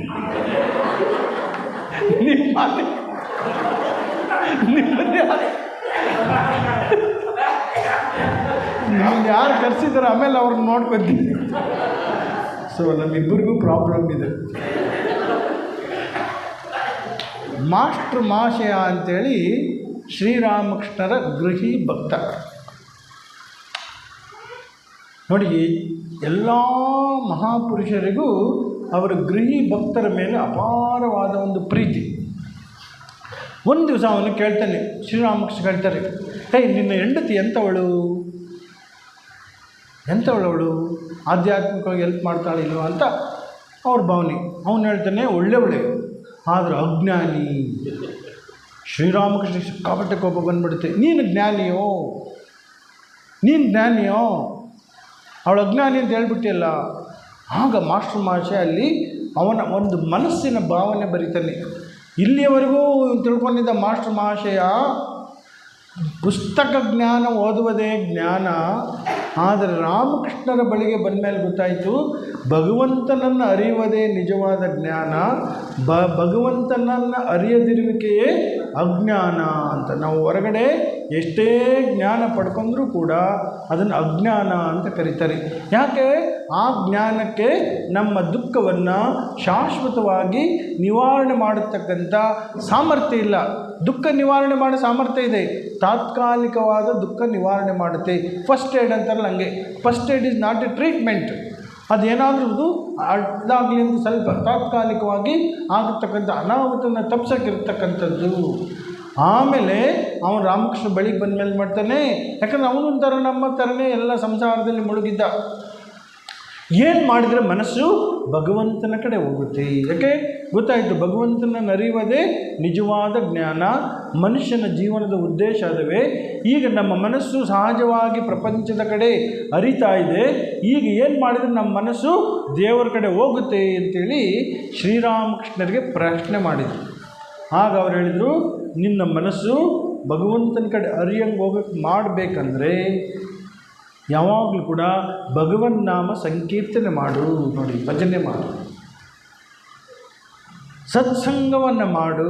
ಸತ್ಸಂಗ ಅಂದರೆ ಯಾರು ಸಾಧು ಸಜ್ಜನರು. ನೋಡಿ, ಅಲ್ಲೂ ಕೂಡ ಸಾಧುಗಳ ಒಂದು ಡೆಫಿನೇಷನ್ ಶ್ರೀರಾಮಕೃಷ್ಣ ಹೇಳಿಲ್ಲ, ಸನ್ಯಾಸಿಗಳು ಸಾಧುಗಳಂತ. ಯಾರ ಮನಸ್ಸು ಭಗವಂತನಲ್ಲಿ ನೆಲೆಸಿದೆಯೋ ನಾವು ಅದನ್ನು ನೋಡಬೇಕು. ಯಾರು ಭಕ್ತರು, ಯಾರು ಕಾಮಕಾಂಚನ ತ್ಯಾಗಿಯೋ, ಯಾರು ಈ ಪ್ರಪಂಚವನ್ನು ದೇವರಿಗೋಸ್ಕರ ತ್ಯಾಗ ಮಾಡಿದರು, ಯಾರು ಎಲ್ಲ ಜೀವಿಗಳಲ್ಲಿಯೂ ಭಗವಂತನನ್ನು ನೋಡಿ ಸೇವೆ ಮಾಡ್ತಾರೋ, ಯಾರು ಹೃದಯದಲ್ಲಿ ಕರುಣೆ ಇದೆಯೋ, ಯಾರು ಎಲ್ಲ ಸ್ತ್ರೀಯರನ್ನು ತಾಯಿ ಅಂತ ಗೌರವಿಸ್ತಾರೋ ಇವರೇ ಸಾಧುಗಳು. ನೋಡಿ, ದೊಡ್ಡ ದೊಡ್ಡ ಲೆಕ್ಚರ್ ಕೊಡಲಿಲ್ಲ ಶ್ರೀರಾಮಕೃಷ್ಣ. ನಾವು ಯಾರಾದರೂ ಸಾಧುಗಳಂತ ಗುರುತಿಸಬೇಕಾ, ಅಂಥವ್ರು ಒಂದು ಒಳ್ಳೆಯ ಸಹವಾಸ ಮಾಡಬೇಕಾ? ಯಾಕಂತೇಳಿದ್ರೆ ನಾವು ಯಾರು ಸಹವಾಸ ಮಾಡ್ತೀವೋ ಅಂಥ ಬಣ್ಣ ನಮ್ಮ ಮನಸ್ಸಿಗೆ ಬರುತ್ತೆ, ಅಂಥ ಗುಣಗಳು ನಮಗೆ ಬರುತ್ತೆ. ನಾವು ದುಷ್ಟರ ಸಹವಾಸ ಮಾಡ್ತು ಅಂತೇಳಿದ್ರೆ ದುಷ್ಟ ಗುಣಗಳು ನಮಗೆ ಬರುತ್ತೆ. ಶಿಷ್ಟರ ಸಹವಾಸ ಮಾಡಿದರೆ ಶಿಷ್ಟ ಗುಣಗಳು ನಮಗೆ ಬರುತ್ತೆ. ಅದಕ್ಕೆ ಶಿಷ್ಟರು ಯಾರು ಅಂತ ಪರೀಕ್ಷೆ ಮಾಡಬೇಕು. ಇಲ್ಲ ಅಂತೇಳಿದ್ರೆ ನಾವು ಮೋಸ ಹೋಗತಕ್ಕಂಥ ಒಂದು ಚಾನ್ಸ್ ಇರುತ್ತೆ. ಒಳ್ಳೆಯವರಾಗಿ ಸೋಗಾಗ್ಬೋದು, ಆದರೆ ನಮಗೆ ಬಿಗಿನಿಂಗಲ್ಲಿ ಗೊತ್ತಾಗಲ್ಲ. ಅಲ್ಲಿ ಟ್ರ್ಯಾಪ್ ಆದಮೇಲೆ ಗೊತ್ತಾಗುತ್ತೆ ನಾವು ಮೋಸ ಹೋಗಿದ್ವಿ ಅಂತ. ಅದಕ್ಕೆ ಆ ಪರೀಕ್ಷೆ ಮಾಡಿ ಅಂಥ ವ್ಯಕ್ತಿಗಳನ್ನು ಸೆಲೆಕ್ಟ್ ಮಾಡ್ಕೋಬೇಕು. ಅವ್ರು ಯಾರು ಧ್ಯಾನ ಮಾಡ್ತಾರೆ, ಜಪ ಮಾಡ್ತಾರೆ, ಅವರ ಮನಸ್ಸಿನಲ್ಲಿ ಏನಾದ್ರು ತ್ಯಾಗ ಇದೆಯಾ, ಪ್ರೀತಿ ವಿಶ್ವಾಸ ಇದೆಯಾ, ಒಳ್ಳೇದಿದೆಯಾ. ರಾಮಕೃಷ್ಣರು ಒಂದಿನ ಬರ್ತಾರೆ, ರಾಮಕೃಷ್ಣ ಎಲ್ಲ ನರೇಂದ್ರ ಒಂದಿನ ದಕ್ಷಿಣೇಶ್ವರಕ್ಕೆ ಹೋಗ್ತಾರೆ. ಹೋದ್ಮೇಲೆ ರಾಮಕೃಷ್ಣ ಎಲ್ಲ ಹೊರಗಡೆ ಹೋಗಿರ್ತಾರೆ. ಬಂದು ಹಾಸಿಗೆ ಮೇಲೆ ಕೂತ್ಕೋತಾರೆ, ಚಂಗ್ ಅಂತ ನೆಗೆದ್ಬಿಡ್ತಾರೆ. ಅವ್ರಿಗೆ ಏನೋ ಒಂದು ಚೇಳು ಕಡ್ದಂಗೆ ಆಗುತ್ತೆ. ಯಾಕಂದರೆ ರಾಮಕೃಷ್ಣರು ಹಣವನ್ನು ಮುಟ್ತಾ ಇರಲ್ಲ. ಅವರು ಹಣ ಮುಟ್ಟಿದರೆ ಚೇಳು ಕಡ್ದಂಗೆ ಆಗಿಬಿಡೋದು. ಅವ್ರ ಹಾಸಿಗೆ ಕೆಳಗಡೆ ಯಾರೋ ಒಬ್ಬರು ಒಂದು ಕಾಯಿನ್ ಇಟ್ಟಿರ್ತಾರೆ ಪರೀಕ್ಷೆ ಮಾಡೋಕ್ಕೆ. ಆಮೇಲೆ ಗೊತ್ತಾಗುತ್ತೆ ನರೇಂದ್ರ, ಸ್ವಾಮಿ ವಿವೇಕಾನಂದರು ನರೇಂದ್ರ ರಾಮಕೃಷ್ಣ ತ್ಯಾಗ ಮಾಡಿದ್ರಂತ ಕೇಳಿ ಎಷ್ಟರ ಮಟ್ಟಿಗೆ ಇವರು ತ್ಯಾಗ ಮಾಡಿದರೆ ಕಾಮ ಕಾಂಚನ ಅಂತೇಳಿ ಪರೀಕ್ಷೆ ಮಾಡೋಕ್ಕೆ ಹಣ ಇಟ್ಟಿದ್ರು. ಆಗ ರಾಮಕೃಷ್ಣ ಭಾಳ ಖುಷಿಯಾಯಿತು. ಹೌದಲ್ಲ, ನೀನು ಪರೀಕ್ಷೆ ಮಾಡಿದ್ದು ಒಳ್ಳೇದಾಯ್ತಂತ. ಇನ್ನೊಬ್ಬರು ಸ್ವಾಮಿ ಯೋಗಾನಂದರು ಅಂತೇಳಿ ಅವರು ರಾತ್ರಿ ರಾಮಕೃಷ್ಣರು ಕೋಣೆಗೆ ಮಲಗಿದ್ದಾರೆ. ಶ್ರೀಮಾತೆಯವರು ಎದುರುಗಡೆ ಕೋಣೆಯಲ್ಲಿದ್ದರು. ಆಗ ಮಧ್ಯರಾತ್ರಿ ಎದ್ದು ನೋಡ್ತಾರೆ, ರಾಮಕೃಷ್ಣ ತಮ್ಮ ಕೋಣೆಯಲ್ಲಿಲ್ಲ. ಓಹೋ, ಈ ಪರಮಹಂಸರು ಹಗಲೆಲ್ಲ ಕಾಮಿನಿ ಕಾಂಚನ ಬೋಧನೆ ಮಾಡ್ತಾರೆ, ರಾತ್ರಿ ತಮ್ಮ ಹೆಂಡತಿ ಹತ್ರ ಹೋಗಿದ್ದಾರೆ. ಬರಲಿ, ಅವತ್ತು ಚಂದ್ರ ಬೆಳಕು ಬೇರೆ, ಪೂರ್ಣಿಮೆ. ಆ ರೂಮಿನ ಹೊರಗಡೆ ಒಂದು ಮರ ಇತ್ತು. ಆ ಮರದ ನೆರಳಲ್ಲಿ ಕಾಯ್ತಾ ಕೂತಿದ್ರು. ರಾಮಕೃಷ್ಣ ಇನ್ನೊಂದು ದಿಕ್ಕಿಂದ ಬರ್ತಾರೆ. ಬಂದು ನೋಡ್ತಾರೆ, ಏಕೆಂದರೆ ಆ ದಿಕ್ಕಿಂದ ಬಂದಿದ್ದೀವಿ ಗೊತ್ತಿಲ್ಲ. ಇವ್ನು ನೋಡ್ತಾರೆ ಈ ಕಡೆ. ಗುರುಗಳು ಬಂದಮೇಲೆ ಏನು ಮಾಡ್ತಾಯಿದ್ದೀಯೋ ಇಲ್ಲಿ ಈ ಸಮಯದಲ್ಲಿ ಅಂದಾಗ ನೋಡಿ ಎಷ್ಟು ಅವ್ರ ಹೃದಯಪೂರ್ವಕವಾದ ಒಂದು ಒಪ್ಕೊಂತಾರೆ. ಗುರುಗಳೇ, ನಿಮ್ಮ ಮೇಲೆ ಅನುಮಾನ ಬಂದಿತ್ತು, ನಿಮ್ಮನ್ನು ಪರೀಕ್ಷೆ ಮಾಡೋಕ್ಕೋಸ್ಕರ ನೀವು ಶಾರದಾ ದೇವಿಯವರ ಕೋಣೆಯಿಂದ ಬರ್ತೀರಾ ಅಂತೇಳಿ ನಾನು ಕಾಯ್ತಾ ಇದ್ದೆ ಅಂದಾಗ ಅವರು ರಾಮಕೃಷ್ಣ ಎಷ್ಟು ಚೆನ್ನಾಗಿ ಹೇಳ್ತಾರೆ, ಒಳ್ಳೇದು ಮಾಡಿದ್ದೀನಿ. ಸಾಧುಗಳನ್ನು ಹಗಲೊತ್ತು ಮಾತ್ರ ಅಲ್ಲ, ರಾತ್ರಿಯೂ ಪರೀಕ್ಷೆ ಮಾಡಬೇಕು. ಅಂಥ ಗುರುಗಳು ಯಾರು ಸಿಗಲ್ಲ. ಸೊ ಅದರಿಂದ ಅಂಥ ಗುರುಗಳನ್ನು ಸ್ವೀಕಾರ ಮಾಡಿದಾಗ ಏನಾಗುತ್ತೆ, ಅವ್ರು ಮದುವೆ ಆಗ್ತಾರೆ. ಅವ್ರ ತಂದೆ ತಾಯಿಗೆ ಇಷ್ಟ ಆಗುತ್ತೆ, ಇವ್ರಿಗೆ ಇಷ್ಟ ಆಗಲ್ಲ ಮದುವೆ ಆಗೋದು. ತಾಯಿ ಏನೋ ಹೇಳ್ಬಿಟ್ಟು ಮದುವೆ ಮಾಡಿಸ್ತಾರೆ.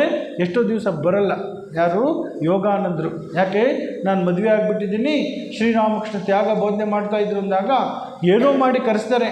ಕರೆಸಿದ ಮೇಲೆ ಹೇಳ್ತಾರೆ, ನೋಡು ಯೋಗಿನ್, ನಾನಿರಬೇಕಾದ್ರೆ ನಿನಗೇನು ಭಯ, ನೀನು ಒಂದು ಮದುವೆ ಅಲ್ಲ 1000 ಮದುವೆ ಆಗು, ನಿನ್ನ ಹೆಂಡತಿ ಕರ್ಕೊಂಬ. ನೀನು ಸಂಸಾರಿಯಾಗಿ ಭಗವಂತನ ಧ್ಯಾನ ಮಾಡಬೇಕಂದ್ರೆ ಅವಳ ಮನಸ್ಸನ್ನು ಅದೇ ರೀತಿ ಕನ್ವರ್ಟ್ ಮಾಡ್ತೀನಿ.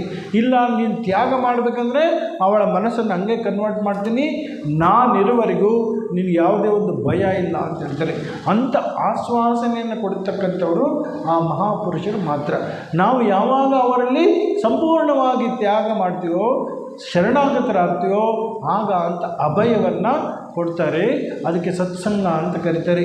ಶಂಕರಾಚಾರ್ಯರು ಹೇಳ್ತಾರೆ, ಸತ್ಸಂಗತ್ವ ನಿಸ್ಸಂಗತ್ವೇ, ನಿಸ್ಸಂಗತ್ವೇ ನಿರ್ಮೋಹತ್ವಂ, ನಿರ್ಮೋಹತ್ವೇ ನಿಶ್ಚಲತತ್ವಂ, ನಿಶ್ಚಲತತ್ವೇ ಜೀವನ್ ಮುಕ್ತಿ. ಶ್ರೀರಾಮಕೃಷ್ಣ ಹೇಳ್ತಾರೆ, ಸತ್ಸಂಗ ಅನ್ನೋದು ಈಗ ಹೆಚ್ಚಾಗಿ ಹಳ್ಳಿ ಕಡೆ ಎಲ್ಲ ಒಂದು ಪ್ರಚಲಿತ ಇರ್ಬೋದು. ಆದರೆ ಈ ಉದಾಹರಣೆಯನ್ನು ಶ್ರೀರಾಮಕೃಷ್ಣ ಹೇಳ್ತಾರೆ, ಒಬ್ಬ ವ್ಯಕ್ತಿ ಚೆನ್ನಾಗಿ ಕುಡಿದಿರ್ತಾನೆ ಅಂತ ಇಟ್ಕೊಳ್ಳಿ, ಅವನಿಗೆ ಪ್ರಜ್ಞೆ ಇರಲ್ಲ. ಒಬ್ಬ ವ್ಯಕ್ತಿ ಹೋಗ್ತಾ ಇದ್ದಂತೆ ಚೆನ್ನಾಗಿ ಕುಡಿದುಬಿಟ್ಟಿದ್ದಾನೆ, ಅವನಿಗೆಲ್ಲ ಡಬಲ್ ಕಾಣ್ತಾ ಇದೆ. ಅಲ್ಲೇ ಡಾಕ್ಟ್ರ್ ಶಾಪ್ ಇತ್ತಂತೆ. ಡಾಕ್ಟ್ರ್ ಹತ್ರ ಹೋಗಿ ಏನಾದ್ರು ಒಂದು ಔಷಧಿ ತೊಗೊಂಡು ಕಮ್ಮಿ ಮಾಡ್ಕೊಂಡು ಹೋಗೋಣ ಅಂತೇಳಿ ಡಾಕ್ಟ್ರ್ ಹತ್ರ ಹೋಗಿ ಹೇಳಿದಂತೆ, ಡಾಕ್ಟ್ರೇ ಏನೋ ಮಾಡಿ ಜಾಸ್ತಿ ಓವರ್ ಡೋಸ್ ಆಗಿಬಿಡ್ತು, ಎಲ್ಲ ಡಬಲ್ ಕಾಣ್ತಾ ಇದೆ, ಒಂದು ಔಷಧಿ ಕೊಡಿ ಕಮ್ಮಿ ಆಗೋದಂತ. ಡಾಕ್ಟ್ರ್ ಇನ್ನೂ ಜಾಸ್ತಿ ಡೋಸ್ ಮಾಡಿದ್ದ. ಒಬ್ಬರಿಗೆ ತೋರ್ಸೋಕ್ಕೆ 4 ಜನ ಯಾಕೆ ಬಂದರು?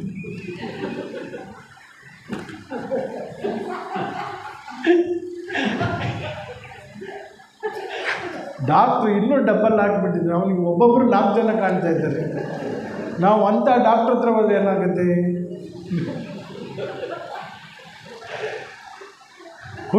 ಚೆನ್ನಾಗಿ ಕುಡಿದಂಥ ವ್ಯಕ್ತಿಗೆ ಅಕ್ಕಿ ತೊಳೆದ ನೀರನ್ನು ಕುಡಿಸಿದರೆ ಆ ಮತ್ತು ಕಮ್ಮಿ ಆಗುತ್ತಂತೆ.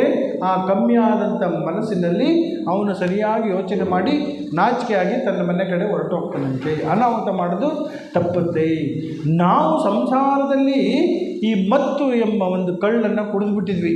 ನಮ್ಗೆ ಯಾವ ರೀತಿ ಬಿಹೇವ್ ಮಾಡ್ತೀವಿ, ನಾವು ಮೋಸ ಮಾಡ್ತೀವ, ಯೋಚನೆ ಮಾಡ್ತೀವ, ಕೋಪ ಮಾಡ್ಕೊಳ್ತೀವ, ಸ್ವಾರ್ಥಿಗಳಾಗಿದ್ವ, ಏನಾಗಿದ್ವಿ ಅಂತ ನಮಗೆ ಗೊತ್ತಿಲ್ಲ. ಆದರೆ ಸತ್ಸಂಗ ಎಂಬ ಅಕ್ಕಿ ತೊಳೆದ ನೀರನ್ನು ಕುಡಿದಾಗ ಏನಾಗುತ್ತೆ, ನಮ್ಮ ಮನಸ್ಸು ತಿಳಿಯಾಗುತ್ತೆ. ತಿಳಿಯಾದ ಮನಸ್ಸಿನಲ್ಲಿ ನಾವು ಏನು ಮಾಡಬೇಕು, ಯಾವ ರೀತಿ ಮಾಡಬೇಕು, ಯಾವ ರೀತಿ ಬದುಕಬೇಕು ಎಂಬ ವಿವೇಕ ಜಾಗೃತವಾಗುತ್ತೆ.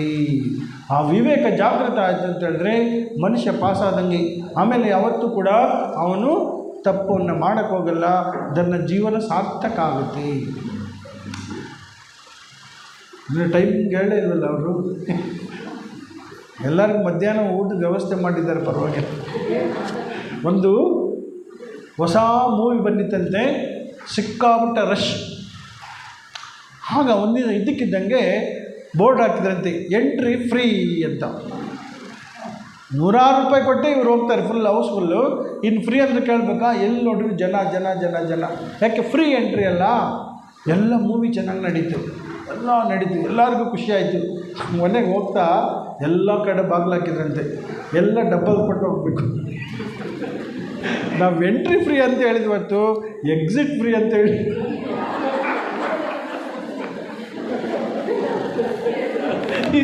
ಈ ಸಂಸಾರದಲ್ಲಿ ನಾವು ಎಂಟ್ರಿ ಫ್ರೀ ಬಂದು ಎಂಜಾಯ್ ಮಾಡ್ತೀವಿ. ಭಗವಂತ ಕೊನೆಗೆ ಹೇಳ್ತಾನೆ, ಅಪ್ಪ ಇನ್ನು ಯಾಕೆ ಎಂಟ್ರಿ ಫ್ರೀ ಅಂತ ಹಾಕಿದಂತ ಒಂದ್ಸರಿ ವಿಚಾರಿಸ್ಕೊಂಡು ಬರೋದು ಒಳ್ಳೆಯದು. ಸಂಸಾರದಲ್ಲಿ ನಾವು ಬಂದು ಸಿಗಾಕೊಂಡ್ಮೇಲೆ ಸೊ ಅದರಿಂದ ಏನಾಗಿತ್ತು, ನಾವು ಈ ಸಂಸಾರದಲ್ಲಿ ಹೆಂಗಿರಬೇಕು, ಯಾಕೆ ಇರಬೇಕು ಅಂತ ತಿಳ್ಕೊಬೇಕಂದ್ರೆ ಶ್ರೀರಾಮಕೃಷ್ಣ ಹೇಳ್ತಾರೆ, ಮಧ್ಯೆ ಮಧ್ಯೆ ಹೋಗಿ ನಾವು ಸತ್ಸಂಗ ಮಾಡಬೇಕು. ಈ ಸತ್ಸಂಗದ ಫಲ ಏನು, ಆ ಭಗವಂತ ನಾಮ ಮಾಡಿದರೆ ಏನಾಗುತ್ತೆ ಅಂಥೇಳಿ 1-2 ಕಥೆ ಇದೆ, ಅದನ್ನು ಹೇಳಿ ಮುಗಿಸ್ಬಿಡ್ತೀನಿ. ಟೈಮ್ ಇದೆಯಾ? ಟೈಮ್ ಇದೆ, ಆದರೆ ಇಷ್ಟೊತ್ತಲ್ಲಿ ಓಕೆ. ಯಾಕೆಂದರೆ ಮಾತಾಡೋರಿಗೆ ಮೈಕ್ ಕೊಡಬೇಡ, ಹುಡುಗರಿಗೆ ಬೈಕ್ ಕೊಡಬೇಡ ಅಂತ ಒಂದು ಇಬ್ಬರು ಸ್ಟಾಪ್ ಮಾಡಲ್ಲ ಅಂತ ಅರ್ಥ. ಒಬ್ಬ ಸಂಜೆ ಹೊತ್ತು ಬೆಂಗಳೂರಂಥ ಸಿಟಿನಲ್ಲಿ ಹೋಗ್ತಾ ಇದ್ದಂಥ ಹುಡುಗ, ಯಂಗ್ ಮ್ಯಾನ್, ಬೈಕ್. ಅಲ್ಲಿ ಲೈಟ್ ಇರಲಿಲ್ಲ, ಅದಕ್ಕೆ ಸಂಜೆ ಹೊತ್ತು ಟ್ರಾಫಿಕ್ ಪೊಲೀಸು ಕರೆದು ಹೇಳಿದ್ದೆ, ಸ್ಟಾಪ್ ಮಾಡೋ, ನಿನ್ನ ಸ್ಕೂಟ್ರಲ್ಲಿ ಲೈಟ್ ಇಲ್ಲ, ಅಪರಾಧ ಅಂದೈತೆ. ಸರ್ ಇದರಲ್ಲಿ ಬ್ರೇಕು ಇಲ್ಲ ಸರ್.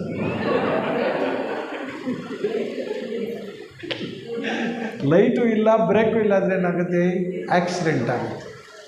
ನಮ್ಮ ಜೀವನದಲ್ಲಿ ಬ್ರೇಕು ಇಲ್ಲ, ಲೈಟು ಇಲ್ಲ, ಓಡ್ತಾ ಇದ್ರೆ ಏನಾಗುತ್ತೆ, ಆಕ್ಸಿಡೆಂಟ್ ಆಗುತ್ತೆ. ಈ ಸತ್ಸಂಗದಿಂದ ಏನಾಗುತ್ತೆ, ಭಗವಂತ ನಾಮದಿಂದ ಏನಾಗುತ್ತೆ ಅನ್ನೋದಕ್ಕೆ ಒಂದು 2 ಕಥೆ ಹೇಳ್ಬಿಡೋಣ. ಕಥೆ ಹೇಳಿದರೆ ಎಲ್ಲರಿಗೂ ಸರಳವಾಗಿ ಅರ್ಥ ಆಗುತ್ತೆ. ಒಬ್ಬ ರಾಜ ಇದ್ದಂತೆ, ಅವನಿಗೆ ಈ ಸತ್ಸಂಗದಿಂದ ಏನಾಗುತ್ತೆ ಅಂತೇಳಿ ಒಂದು ಪ್ರಶ್ನೆ ಬಂತು. ಆಗ ಎಲ್ಲರೂ ಕೇಳಲು ಯಾರೂ ಕೂಡ ಅವನಿಗೆ ಸಮರ್ಪಕವಾದ ಉತ್ತರವನ್ನು ಕೊಡ್ತಾ ಇರಲಿಲ್ಲ. ಆಗ ಅವನು ಒಂದು ದಿವಸ ಬೇಟೆಗೆ ಹೋಗ್ತಾನೆ. ಬೇಟೆಗೆ ಹೋಗ್ತಾ ಹೋಗ್ತಾ ಹೋಗ್ತಾ ಹೋಗ್ತಾ ತುಂಬ ದೂರ ಹೋಗ್ತಾನೆ. ಆಗ ಅಲ್ಲಿ ಸಂಜೆ ಆಗಿಬಿಡುತ್ತೆ, ಬರ್ತಾ ಕತ್ಲೆ ಆಗಿಬಿಡುತ್ತೆ. ಆ ಕತ್ಲೆ ಆದಾಗ ಯಾಕಂದರೆ ಮತ್ತೆ ಎಲ್ಲಿ ಹೋಗ್ತಾನೆ, ದಾರಿ ತಪ್ಪಿಬಿಡುತ್ತಲ್ಲ, ಅದಕ್ಕೆ ಏನು ಮಾಡ್ತಾನೆ, ತನ್ನ ಕುದುರೆಯನ್ನು ಒಂದು ಕಟ್ಟಿಬಿಟ್ಟು ಮರದ ಮೇಲೆ ಹತ್ತಿ ಕೂತ್ಕೋತಾನೆ. ಯಾಕಂದರೆ ಅಲ್ಲಿ ಕಾಡು ಮೃಗಗಳೆಲ್ಲ ಇರುತ್ತಲ್ಲ, ಇಡೀ ರಾತ್ರಿ ಕಳಿಬೇಕು ಅಂಥೇಳಿ ಅವನೇನು ಕೂತ್ಕೋತಾನೆ. ಆಲ್ಮೋಸ್ಟ್ ಇನ್ನೇನು ಮುಸ್ಸಂಜೆ ಮಬ್ಬಾಗಿ ಕಾಣ್ತಾ ಇದೆ. ಆಗ ಯಾರೋ ಕೆಲವರು ಹೆಣ್ಮಕ್ಳು ಹೋಗಿರ್ತಕ್ಕಂಥ ಗೆಜ್ಜೆಯ ಒಂದು ಸೌಂಡ್ ಕೇಳುತ್ತೆ, ಶಬ್ದ. ಇಲ್ಲೇನೋ ಹೆಣ್ಮಕ್ಳು ಓಡ್ತಾ ಇದ್ದಾರೆ ಅಂತ ಹೇಳಿದರೆ ಇಲ್ಲಿ ಯಾರೋ ಒಂದು ಮನುಷ್ಯರಿರ್ತಕ್ಕಂಥ ಒಂದು ವಾಸಸ್ಥಾನ ಇದೆ ಅಂಥೇಳಿ ಇಮ್ಮಿಡಿಯೇಟಾಗಿ ಇಳಿದ್ಬಿಟ್ಟು ಹೋಗಿ ನೋಡ್ತಾನೆ. ಅಲ್ಲಿ 3 ಜನ ಹೆಣ್ಮಕ್ಳು ಹೋಗ್ತಾ ಇದ್ದಾರೆ. ನೋಡೋಕ್ಕೆಲ್ಲ ಕಪ್ಪಾಗಿದ್ದಾರೆ, ಆ ಕಣ್ಣೆಲ್ಲ ಕೆಂಪಗಾಗಿದೆ, ತಲೆಯೆಲ್ಲ ಕೆದರಿದೆ, ತುಂಬ ವಿಕಾರವಾಗಿ ಕಾಣ್ತಾ ಇದ್ದಾರೆ. ಅವ್ರು ಹೆಂಗೆ ಕಂಡ್ರೆ ನನಗೆ ಅಂತೇಳ್ಬಿಟ್ಟು ಅವರೆಲ್ಲಿ ಹೋಗ್ತಾರೆ ಅಂತೇಳಿ ಹೋಗಿ ನೋಡ್ತಾನೆ. ಸ್ವಲ್ಪ ದೂರ ಹೋಗಿ ಒಂದು ಬೆಟ್ಟದ ಮೇಲೆ ಹೋಗ್ಬಿಟ್ಟು ಅಲ್ಲಿ ಒಂದು ಕುಟೀರ ಇತ್ತು. ಆ ಕುಟೀರದಲ್ಲಿ ಒಂದು ದೀಪ ಉರಿತಾ ಇತ್ತು. 3 ಜನ ಹೋಗಿ ಆ ಕುಟೀರದಲ್ಲಿ ಹೋಗಿ ಸೇರಿಕೊಂಡ್ರು.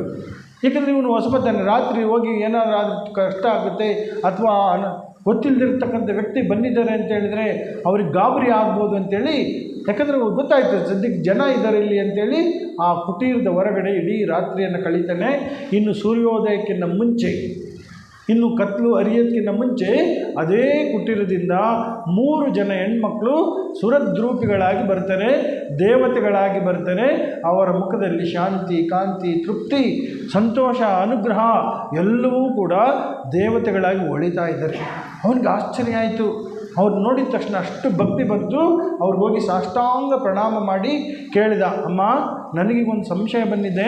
ನಿನ್ನೆ ರಾತ್ರಿ ಕುಟೀರದಲ್ಲಿ ಹೋದಂಥ 3 ಜನ ಹೆಣ್ಣು ಮಕ್ಕಳನ್ನ ನಾನು ವಿಕಾರವಾಗಿ ಕಂಡೆ. ಈಗ ನೋಡಿದರೆ ನೀವು ಯಾವುದೋ ದೇವತೆಗಳಾಗಿ ಹೊಳಿತಾ ಇದ್ದೀರಾ, ನೀವು ಅವರೇನಾ ಅಥವಾ ನೀವು ಬೇರೆನಾ? ಅವ್ರು ಹೇಳಿದ್ರು, ಇಲ್ಲಪ್ಪ ನೀನು ನೋಡಿದ್ದು ಸರಿ. ಮತ್ತು ಅಷ್ಟು ವಿಕಾರವಾದರೂ ಇಷ್ಟು ಸುರದ್ರೂಪಿಗಳಾಗೋದು ಕಾರಣ ಏನಂದಾಗ, ನೋಡು ನಾವು ಗಂಗಾ ಯಮುನಾ ಸರಸ್ವತಿಯ ಅಧಿದೇವತೆಗಳು.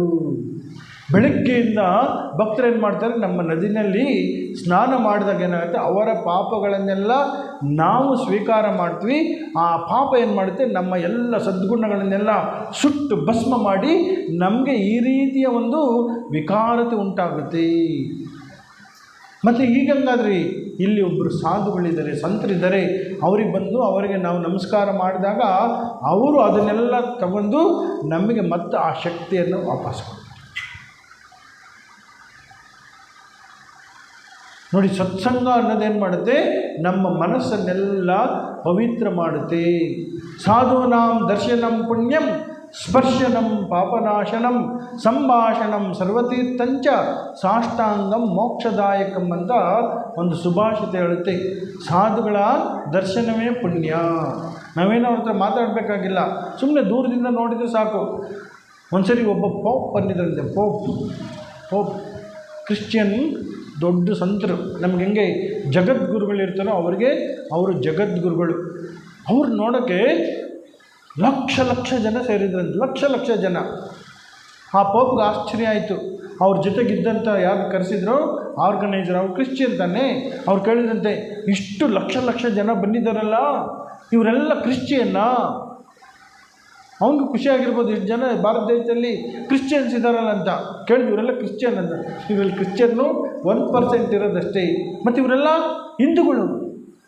ಮತ್ತು ನಿನ್ನ ನೋಡೋಕ್ಕೆ ಬಂದಿದ್ದಾರೆ, ಯಾಕೆ ನಾನು ನೋಡೋಕ್ಕೆ ಬಂದಿದ್ದರು? ಭಾರತ ದೇಶದಲ್ಲಿ ಅವನು ಯಾವ ಧರ್ಮ ನೋಡಲ್ಲ, ಸಂತರನ್ನು ನೋಡ್ತಾರೆ. ನೀವು ಸಂತರು ಅಂತ ಹೇಳಿ ತಿಳ್ಕೊಂಡು ಬಂದಿದ್ದಾರೆ. ಇದು ಈ ಭಾರತ ದೇಶದ ಒಂದು ಪರಂಪರೆ. ನೋಡಿ, ನಾವು ಯಾವ ಧರ್ಮ ನೋಡಲ್ಲ, ಇದು ನಿಜವಾದ ಒಂದು ನಡೆದಂಥ ಒಂದು ಘಟನೆ. ಇನ್ನೊಂದು ಘಟನೆ ಹೇಳ್ತೀನಿ, ಹೆಂಗೆ ನಮ್ಮ ಪ್ರಾರ್ಥನೆ ನಮ್ಮನ್ನು ರಕ್ಷಣೆ ಮಾಡುತ್ತೆ. ಒಬ್ಬರು ಸ್ವಾಮೀಜಿಯವರಿದ್ದಾರೆ. ಅವರ ಸ್ವಾಮೀಜಿಯವರ ಒಂದು ರಿಲೇಟಿವ್ಸು, ಅವರಿಬ್ಬರು ತಾಯಿ ಮಗ. ಆ ಗಂಡ ಅಷ್ಟು ಆಧ್ಯಾತ್ಮಿಕ ವ್ಯಕ್ತಿಗಳೆಲ್ಲ ಆಶ್ರಮಕ್ಕೆ ಬರೋರು ಹೋಗೋರಷ್ಟೇ. ಈ ಇಬ್ಬರು ಕೂಡ ಪ್ರತಿ ದಿವಸ ಆಶ್ರಮಕ್ಕೆ ಬಂದು ಆಶ್ರಮದಲ್ಲಿ ಶ್ರೀಮಾತೆ ಶಾರದಾದೇವಿಯವರ ಬಂಡೆ ಅಂತ ಇದೆ. ಶ್ರೀಮಾತೆಯವರು ಜೀವಂತವಾಗಿದ್ದಾಗ ನಮ್ಮ ಬೆಂಗಳೂರು ಆಶ್ರಮಕ್ಕೆ ಬಂದಿದ್ದರು. ಅಲ್ಲೊಂದು ದೊಡ್ಡ ಬಂಡೆ ಇದೆ. ಆ ಬಂಡೆನಲ್ಲಿ ಕೂತ್ಕೊಂಡವರು ಧ್ಯಾನ ಮಾಡಿದರು. ಅದನ್ನು ಶ್ರೀಮಾತೆಯವರ ಬಂಡೆ ಅಂತ ಕರೀತಾರೆ. ಮದರ್ಸ್ ರಾಕ್ ಅಂತ ಅತ್ಯಂತ ಒಂದು ಪವಿತ್ರವಾದ ಒಂದು ಕ್ಷೇತ್ರ ಇವತ್ತದು. ಯಾರೇ ಏನೇ ಪ್ರಾರ್ಥನೆ ಮಾಡಿದರೂ ಕೂಡ ಶ್ರೀಮಾತೆಯವರು ಇವತ್ತು ಆ ಪ್ರಾರ್ಥನೆಯನ್ನು ಅಲ್ಲಿ ಕೇಳಿ ಅನುಗ್ರಹ ಮಾಡ್ತಾಯಿದ್ದಾರೆ. ಅಷ್ಟು ಶಕ್ತಿ ಜಾಗೃತವಾದ ದೇವತೆ ಅಂತ ಕರೆಸ್ಕೊಂಡಿದ್ದಾರೆ. ಅಲ್ಲಿ ನಮಸ್ಕಾರ ಮಾಡಿ 3 ಸುತ್ತು ಮಾಡಿ ತಾಯಿ ಯಾವಾಗಲೂ ಅಂದರೆ ಆ ಹುಡುಗನ ತಾಯಿ ಶ್ರೀಮಾತೆ ಹತ್ರ ಹೇಳಿದ್, ನನ್ನ ಮಗ ಎಲ್ಲಿದ್ದರೂ ಕಾಪಾಡಮ್ಮ, ರಾಮಕೃಷ್ಣ ನನ್ನ ಮಗ ಎಲ್ಲಿದ್ದರೂ ಕಾಪಾಡಪ್ಪ ಅಂತೇಳಿ ಆ ತಾಯಿನೂ ಪ್ರಾರ್ಥನೆ ಮಾಡಿ ಹೋಗೋದು. ಆ ಹುಡುಗ ಬೆಳೆದ, ಇಂಜಿನಿಯರಿಂಗ್ ಆದ, M.Tech ಆಯಿತು. ಅವನು ಜರ್ಮನಿಗೂ ಎಲ್ಲ ಹೋದ. ಜರ್ಮನಿಗೆ ಹೋದಾಗ ಅಲ್ಲೇನೋ ಹೆಚ್ಚು ಕಡಿಮೆ ಆಗಿ ಅವ್ನು ದೊಡ್ಡ ಲ್ಯಾಪ್ಟಾಪ್, ಎಷ್ಟೋ ಲಕ್ಷ ರೂಪಾಯಿದು ಲ್ಯಾಪ್ಟಾಪ್ ಎಲ್ಲ ಕಳೆದೋಯ್ತು. ಅವನಿಗೆ ತುಂಬ ದುಃಖ ಆಯ್ತಂತೆ. ದುಃಖ ಆದಾಗ ಅಮ್ಮನಿಗೆ ಡೈಲಿ ಫೋನ್ ಮಾಡಿ ಅಳೋದು, ಈ ಥರ ಆಯಿತು, ಎಲ್ಲ ಇನ್ಫಾರ್ಮೇಷನ್ ಅದರಲ್ಲೇ ಇತ್ತು, ನನ್ನೆಲ್ಲ ಜೀವನನೇ ಅದರಲ್ಲಿತ್ತು, ಕಳೆದೋಯ್ತು. ಅಲ್ಲೂ ಕೂಡ ಏನೋ ಆಗಿ ಅವ್ರನ್ನ ಅದನ್ನು ಲೊಕೇಟ್ ಮಾಡೋಕ್ಕಾಗಿಲ್ಲ. ಕೆಲವು ದಿವಸ ಅಲ್ಲೆಲ್ಲ ಈಸಿಯಾಗಿ ಲೊಕೇಟ್ ಮಾಡ್ತಾರೆ, ಆದರೆ ಕೆಲವು ಸರಿ ಗ್ರಾಚಾರ ಸರಿ ಇಲ್ಲದೆ ಇದ್ದರೆ ಏನು ಮಾಡೋಕ್ಕಾಗಲ್ಲ. ಆಗ ಅವನು ತುಂಬ ಡಿಪ್ರೆಷನ್ಗೆ ಹೊರಟೋಗ್ಬಿಟ್ಟ, ತುಂಬ ದುಃಖಿತನಾಗಿದ್ದ. ಆಗ ಅವನೊಬ್ಬ ಸ್ನೇಹಿತ, ಕ್ರಿಶ್ಚಿಯನ್ ಫ್ರೆಂಡ್, ಅಲ್ಲಿ ಒಬ್ಬರು ಕ್ರಿಶ್ಚಿಯನ್ ಸಾಧುಗಳಿದ್ದರು. ಆ ಸಾಧುಗಳು ನಾವು ಹೆಂಗೆ ಜ್ಯೋತಿಷ್ಯ ಹೇಳ್ತಾರೋ ಆ ಥರ ಒಂಥರ ಭವಿಷ್ಯ ಹೇಳ್ತಕ್ಕಂಥ ವ್ಯಕ್ತಿ. ಆದರೆ ನಮ್ಮ ಹಿಂದೂ ಕ್ಯಾಲೆಂಡರ್ ಪ್ರಕಾರ ಅಲ್ಲ, ಅವ್ರಿಗೆ ಒಂದು ದಿವ್ಯ ದೃಷ್ಟಿ ಇತ್ತು, ಏನೋ ಒಂದು ಸಾಧನೆಯ ಫಲದಿಂದ ಒಂದು ಶಕ್ತಿ ಇತ್ತು. ಆ ವ್ಯಕ್ತಿ ಹತ್ರ ಇವ್ರನ್ನ ಕರ್ಕೊಂಡೋದ. ಇವ್ನಿಗೇನಾದ್ರು ಒಂದು 4 ಮಾತು ಹೇಳಿದರೆ ಇವ್ನಿಗೆ ಸಮಾಧಾನ ಆಗುತ್ತೆ ಅಂತೇಳಿ ಅವ್ರ ಹತ್ರ ಕರ್ಕೊಂಡೋಗಿ ಪರಿಚಯ ಮಾಡಿಬಿಟ್ಟು ಈ ವ್ಯಕ್ತಿ ಹೊರಗಡೆ ಹೋದ. ಈ ಹುಡುಗನ ಮುಖವನ್ನು ನೋಡಿದ 1-2 ಕ್ಷಣದಲ್ಲಿ ಅವ್ರು ಧ್ಯಾನ ಮಾಡಿದ್ರಂತೆ. ಧ್ಯಾನ ಮಾಡಿ ಹೇಳಿದ್ರಂತೆ, ಮಗು ನೀನು ಯಾಕೆ ಹೆದರ್ತಾ ಇದೆಯಾ, ಅದು ಸಿಗುತ್ತೆ ನಿನಗೆ ಅಂಥೇಳಿ ಇಡೀ ರಾಮಕೃಷ್ಣ ಆಶ್ರಮದ ಲೊಕೇಶನ್ನು ಈ ಮಗ ಇಬ್ಬರು ಹೆಂಗೆ ಪ್ರತಿ ದಿವಸ ಬಂದು ಪ್ರಾರ್ಥನೆ ಮಾಡ್ತಾಯಿದ್ರು, ಎಲ್ಲಿ ಪ್ರಾರ್ಥನೆ ಮಾಡ್ತಾಯಿದ್ರು, ಯಾವ ರೀತಿ ಪ್ರದಕ್ಷಿಣೆ ಮಾಡ್ತಾಯಿದ್ರು ಅಂತೇಳಿ ಶ್ರೀಮಾತೆಯವರ ಹೆಸರು ಹೇಳಿಲ್ಲ.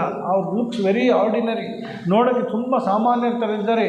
ಅವ್ರು ಸಾಮಾನ್ಯರಲ್ಲ, ಸಾಕ್ಷಾತ್ ಜಗನ್ಮಾತೆಯವರು ನಿನ್ನನ್ನು ನೀನು ಹುಟ್ಟಿದಾಗಿಂದ ಕಾಪಾಡ್ತಾ ಇದ್ದಾರೆ, ಈಗಲೂ ಕಾಪಾಡ್ತಾರೆ, ನಿನ್ನ ಸಾಯೋವರೆಗೂ ಕೂಡ ನಿನ್ನಿಂದ ಅವರು ನಿರಂತರ ರಕ್ಷಣಾ ರೂಪದಲ್ಲಿ ಇದ್ದಾರೆ ಅಂತೇಳಿ ಕ್ರಿಶ್ಚಿಯನ್ ಸೈಂಟ್ ಹೇಳಿದ್ರಂತೆ. ಹೇಗೆ ನಾವು ಪ್ರಾರ್ಥನೆ ಮಾಡಿದರೆ ಭಗವಂತ ನಾವೆಲ್ಲೋದರೂ ಕೂಡ ಕಾಪಾಡ್ತಾನೆ. ಸೊ ಅದಕ್ಕೆ ಆ ಶಂಕರಾಚಾರ್ಯರು ಹೇಳ್ತಾರೆ, ಈ ಪ್ರಾರ್ಥನೆ ಅನ್ನೋದು ನಮ್ಮ ಜೀವನದಲ್ಲಿ ಒಂದು ಅಂಗವಾಗಬೇಕು, ಒಂದು ಭಾಗವಾಗಬೇಕು. ಗೃಹಸ್ಥ ಅಂತ ಹೇಳಿದ್ರೆ ನಾವು ಬರೀ ಏನೋ ಬಂದು ಹೋಗೋಂಥದ್ದಲ್ಲ, ಜೀವನಕ್ಕೆ ಒಂದು ಉದ್ದೇಶವನ್ನು ಇಟ್ಕೋಬೇಕು. ಅದೇ ಉದ್ದೇಶ ನಮ್ಮ ಜೀವನದಲ್ಲಿ ಭಗವಂತನನ್ನು ಪಡೆಯಲು ಪ್ರಾರ್ಥನೆ ಮಾಡಬೇಕು, ಪ್ರಯತ್ನ ಮಾಡಬೇಕು. ಆ ಪ್ರಾರ್ಥನೆ ಅನ್ನೋದು ಒಂದು ಅಂಗವಾಗಬೇಕು. ಬೆಳಿಗ್ಗೆ ಸಂಜೆ ರಾಮಕೃಷ್ಣ ಹೇಳ್ತಾರೆ, ಗಿರೀಶ್ ಚಂದ್ರ ಘೋಷ್ ಅಂತ ಬರ್ತಾನೆ, ಅವನು ದೊಡ್ಡ ಕುಡುಕ. ಅವನು ಹೇಳ್ತಾನೆ, ನಾನು ಕುಡಿದಿರೋ ಬಾಟ್ಲುಗಳನ್ನೆಲ್ಲ ಒಂದ್ರ ಮೇಲೆ ಒಂದೇನಾದ್ರು ಇಡ್ತು ಅಂತೇಳಿದರೆ ಅದು ಹಿಮಾಲಯ ಪರ್ವತಕ್ಕಿಂತ ಜಾಸ್ತಿ ಆಗುತ್ತೆ. ನಾನು ಮಾಡದೇ ಇರತಕ್ಕಂಥ ಯಾವ ಪಾಪಕ್ಕೂ ಕೂಡ ಈ ಜಗತ್ತಿನಲ್ಲಿ ಇಲ್ಲ.